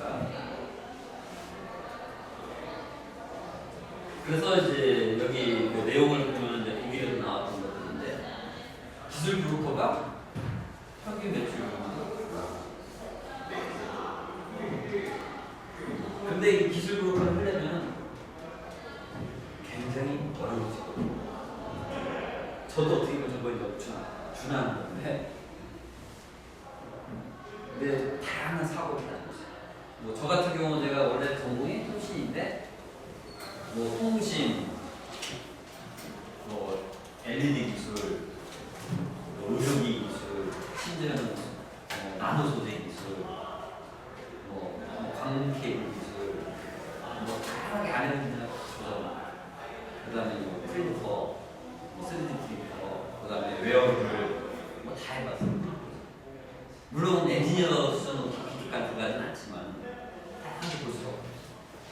그러다 보니까 이제 아까 이 기술, 이건 저기다가 쓸 수 있구나 그런 생각이 많이 들어요. 왜냐 다른 사람을 다 이해를 해요. 그래서 혁신 지도자는 누가 될 거냐?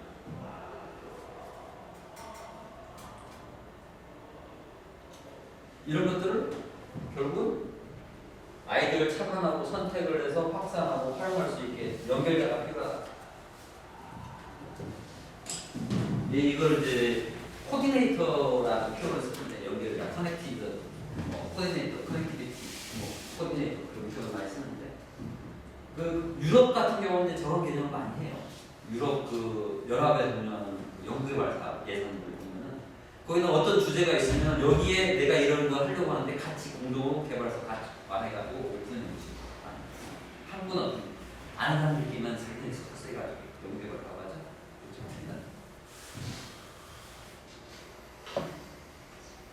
그 다음에 이제 이 지식 자산을 어떻게 볼까 하는 부분인데 그 제가 이제 변리사는 아니에요. 변리사는 아닙니다. 근데 이제 중요한 거는 이 법률가라는 거는 법률 대리 서비스단으로서 자국 법률에 대한 법률을 대리하는 사람인데 그 사람들은 항상 뭐 법률을 대리하기 때문에 법률 관점에서 서비스를 하고 뭘 합니까? 수익을 내는 거죠. 근데 권리자 관점에서는 자산 관리를 해줘야죠. 자산 관리를 해줘야죠. 그럼 어떻게 합니까? 어떻게 획득하고 운영할 건가? 특허권자에서 어떻게 보호하고 공격적인 특허 권리를 어떻게 창출할 거고 이런 데서 오면 법률 전문가를 어떻게 활용할 건가가 중요하다. 그래서 뭐 제가 밑에 표현했지만 금융자 오면 금융 전문가 필요하듯이 IP 개발서도 운영하는 IP 전문가. 근데 한국 이런 걸 인정을 안 하는 게 우리나라. 근데 미국은 전문가 자격증이 있잖아. 고졸자로서 그 분야에 평균에 30년, 20년 하면 됐다면 이거 해주는 게 미국. 우리나라는 이게 안 되죠. 아직은 안 되죠. 그래도 특허청하고 횡상해가지고 힘들고 있어요. 자격하고 수익 챙겨 못하게. 근데 제가 가서 어떤 관점에서 이 권리자 관점에서 자산운용 관점에서 이 특허 조사부터 어떻게 하는 거 어느 정도 해주자. 빠지지 않고 제가 해줄 자신입니다. 대신 여기서 중요한 게 뭐냐? 법률가를 잘 어떻게 이용하고 활용할 거냐.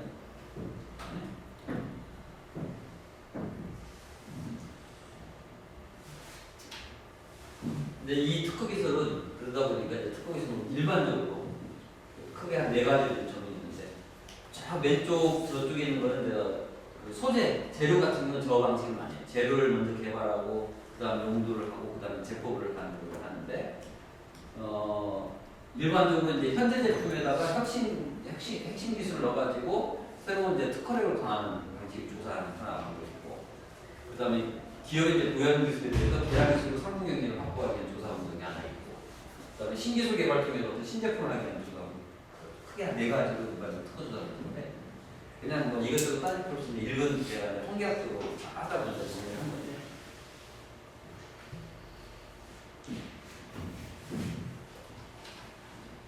그래서 IP 경영은 이제 특허 중심으로 이제 경영을 한다 했을 때 어떤 비전도 필요한 거고 특히 이제 여기 중요한 게 경영 환경 분석을 해야 하는데 내부 역량 분석하고 외부 환경 분석을 해야 하는데 특히 이것도 잘 안 하고 내부 역량도 잘 못하는 경우가 있어요. 그래서 기업 포트폴리오를 이제 매핑을 해야 하는데 대부분이 중소기업이나 우리나라 그 중소기업이나 개인 말들을 보면은 특허사무소 가면 이거 특허됩니다. 가능합니다. 등록받을 수 있습니다. 출원하십시오.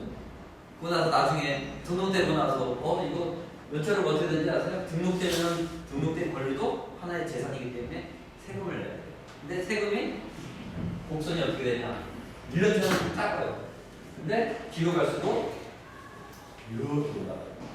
부담되거든요. 뒤로 갈수록. 그래서 이거 들어가니 만만치 않은 일은 내가 사용할지 안 할지 모르거든요. 그렇죠.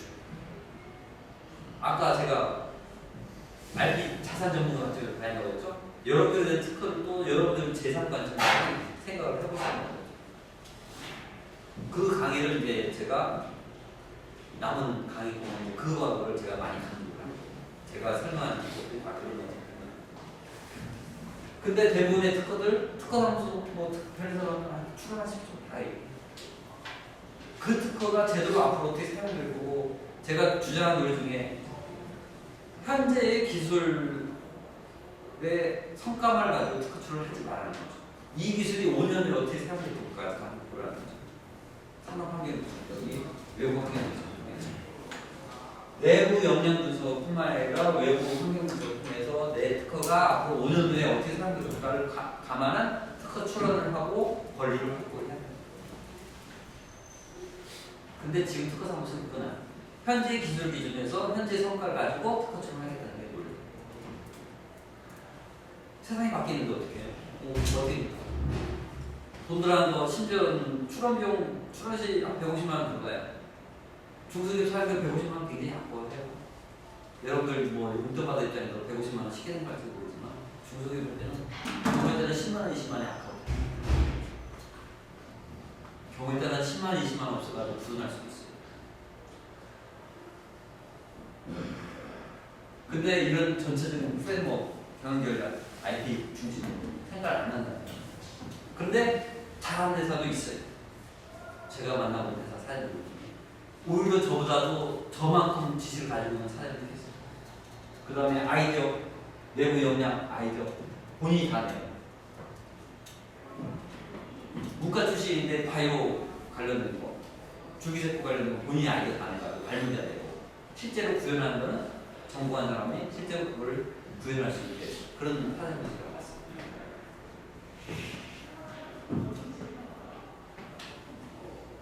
이거는 이제 제가 만든 거, 책에 있는 건 아니에요. 그래서 항상 여기 보시면 주도 트렌드보다도 이머징 이슈가 많아요. 이머징 이슈. 그 다음에 주력 기술이 아니라 와이스 허브 기술이 뭐냐. 그 다음에 선도 기업보다도 다코스 기업이 굉장히 중요한 키워드. 보통 우리가 할 때 선도 기업이 누구야? 어떻게 뭐가 주력 기술이고 주도 트렌드는 뭐야? 그렇게 말해요. 그리고 미래 환경, 산업 환경, 시장 환경, 투어 내부 환경을 통해서 미래는 어떻게 되고, 시간적으로 어떻게 되고, 그 다음에 기능이 뭐고, 그 다음에 특허 랩을 만들고, 그 다음에 내부 환경을 통해서 내가 가지고 있는 기술이 어디에 위치해 있는가, 포지션 랩을 만들고. 그러면서 이제 미래 사업 환경, 미래 기술 환경, 그 다음에 수학 진로를 통해서 선택할 수 있는 혁신형 아이디어를 만들었다는 게 제가 이 강의를 하는 어떤 기본 지향점 중에 하나입니다. 지금 앞에 제가 오늘 강의한 내용들은 이런 걸 하기 위해서 오늘 배경으로서 왜 특허가 중요하고 산업이 어떻게 바뀌고 어떤 환경인지 요새 환경이 그걸 제가 지금 다 설명드리는 강의입니다.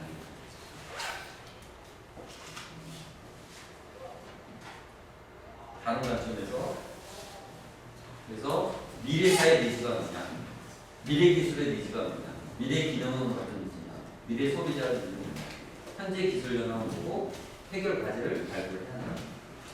그래서 프로파일링 통해서 카테고리가 통하고 미래 기술 환경과 미래 사업 환경에서 이제 이런 식으로 이제 다른 분들 다 똑같은 개념이에요. 좀 새로운 관점에서.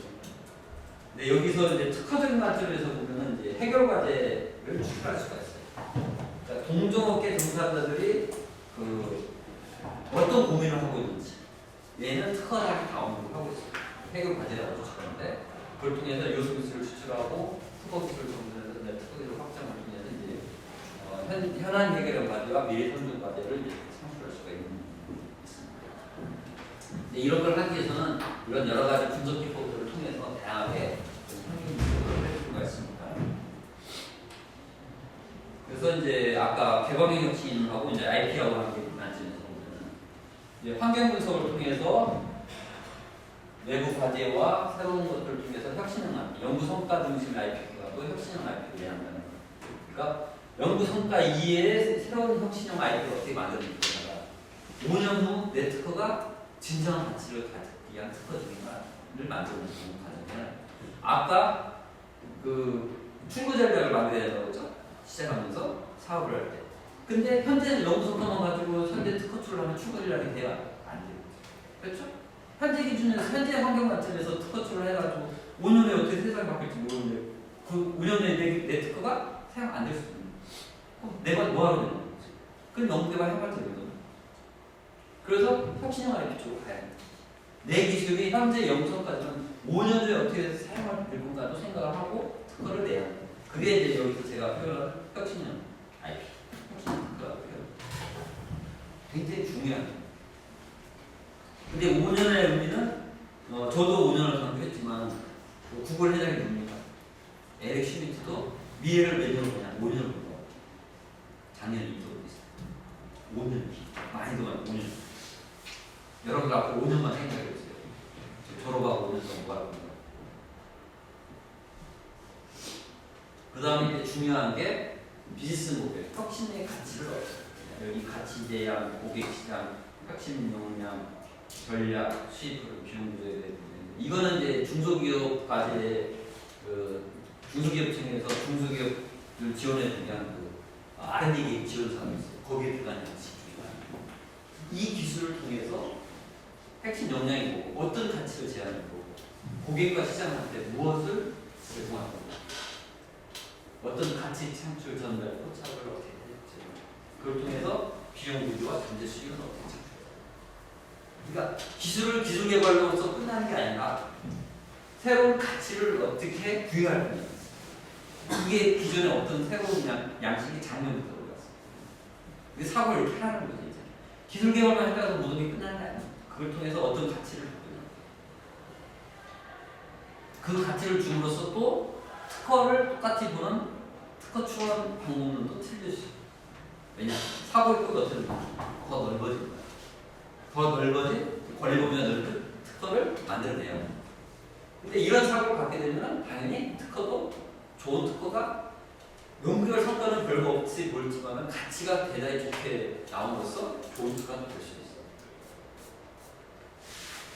예를 들어서 아이폰 같은 거, 뭐 심지어는 뭐 아까 제가 말씀드린 그 제가 다음에 그 환경분석 하는 시간에 그 조사한 걸 한번 보여주겠지만 아이폰 기존 기술과 조합한 거잖아요. 그렇죠?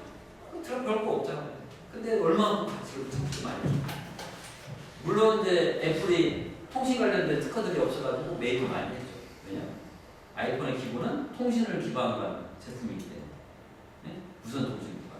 그래서 통신 특허를 엄청나게 매입을 했어요. 아이폰. 그 이후에 돈 들였어요. 결국은 아이폰이 성공한 건 아이폰 자체 가치를 부여했기 때문에 아이폰이 성공한 거예요. 그 전에 PD폰이 그렇게 성공 못한 이유는 가치를 별로 부여 못했던 거죠. 삼성도 PD폰 만들었어요. 그 히스토리 다 나와. IBM도 만들고 노키아도 다 있었어요. 근데 가치 부여에 실패를 했기 때문에 성공 못한 거죠. 그래서 기술만 개발했다고 되는 게 아니라 가치를 어떻게 부여할 거냐.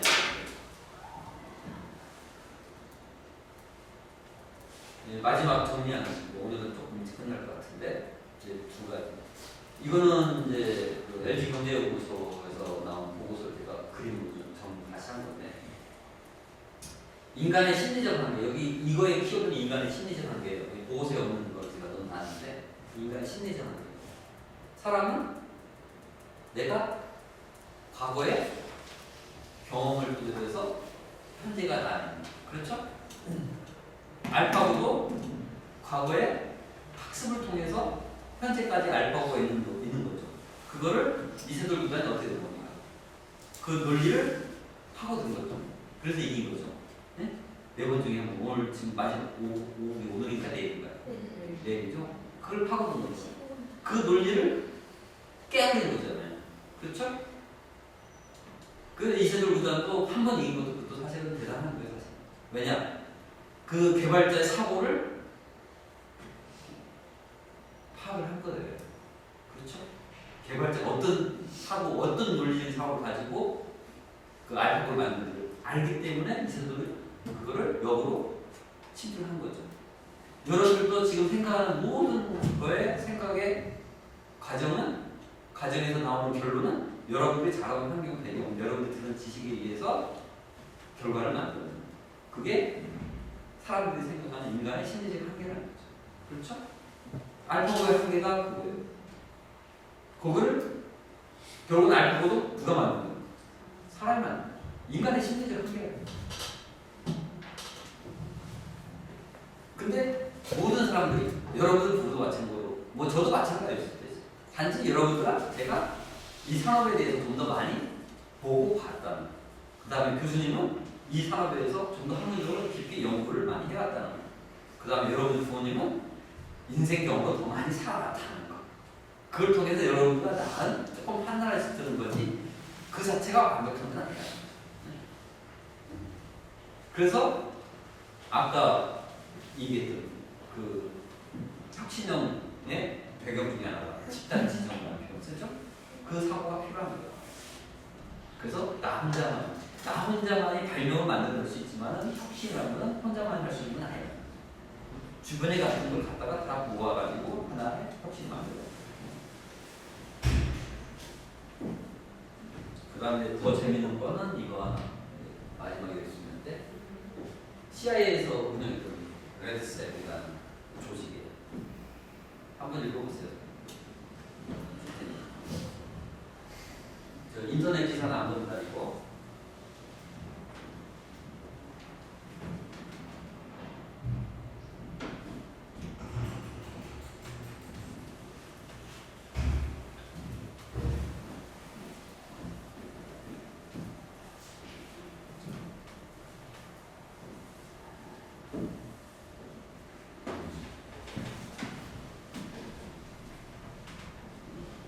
다 읽었어요? 어때요? 그러니까 우리나라의 이제 그 정치, 소위 말하는 그 국가를 그 이끌어가는 지도자들의 사고 자체가 이런 사고가 필요한 거죠. 그러니까 나 아니어도 다른 사람의 어떤 반대되는 사고가 필요한, 그걸 인정해주는 사고가 필요한 거죠. 그게 상대가 있는데요. 근데 기술 개발도 마찬가지죠. 그러니까 옛날 권위적인 사고에서는 뭐 저도 그런 환경에서 자라왔고 그런 기업에서 삼성도 옛날 그런 조직이었으니까 그런 조직에서 저도 생활해야지만 윗사람의 사고로 갔을 때 모든 거를 다 재단하는 사고, 이게 있습니다. 그 재단하는 사고를 가지 말자는 거죠.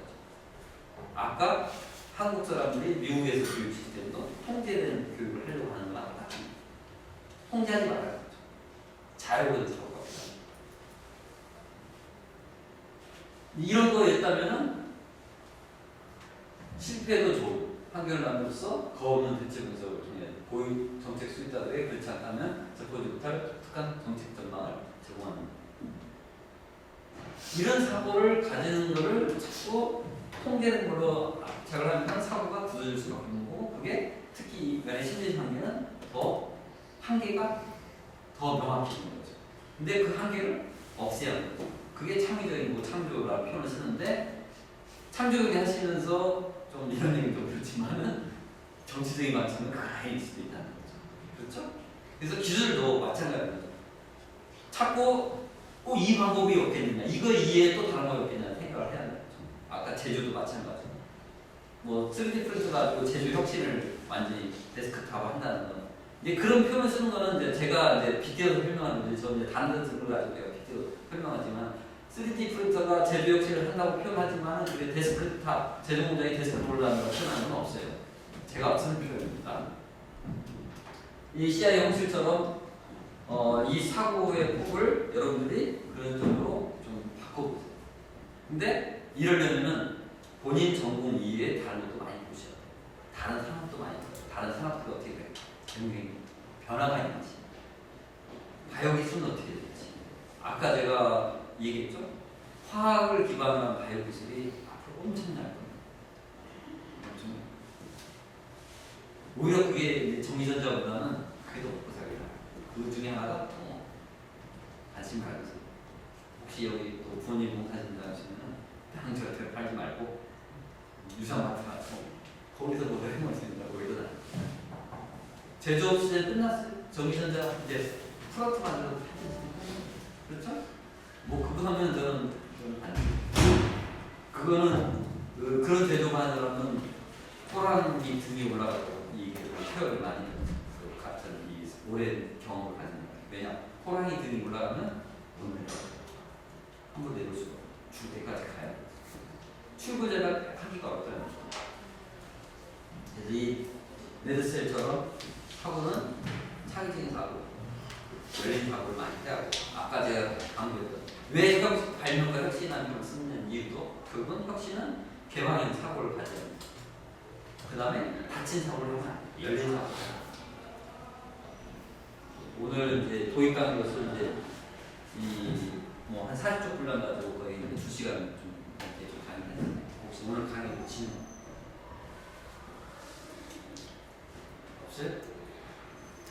그 내가 올린 그 3주차 강의 자료에 보면은 비대에 관련된 이제 특허를 이제 그 명세서를 좀 분석해주는 그 교재가 올라가 있는데 거기에 보면은 과제문 하나 드릴게요.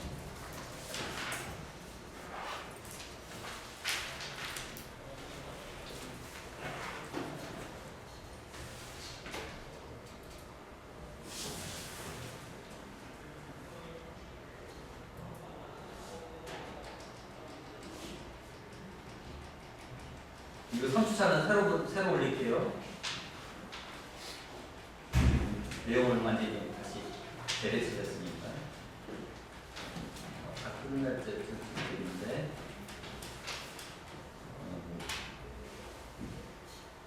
그 비대의 노즈 해결과정 해결수단을 표현했는데 이 해결수단은 필요 없고 지금 비대 노즐의 문제점 한번 쭉 정리해보세요. 어떤 문제점인지 제가 오늘 강의한 내용을 토대로 뭐 비대 사용 안 하실 수도 있겠지만 인터넷 지워보세요.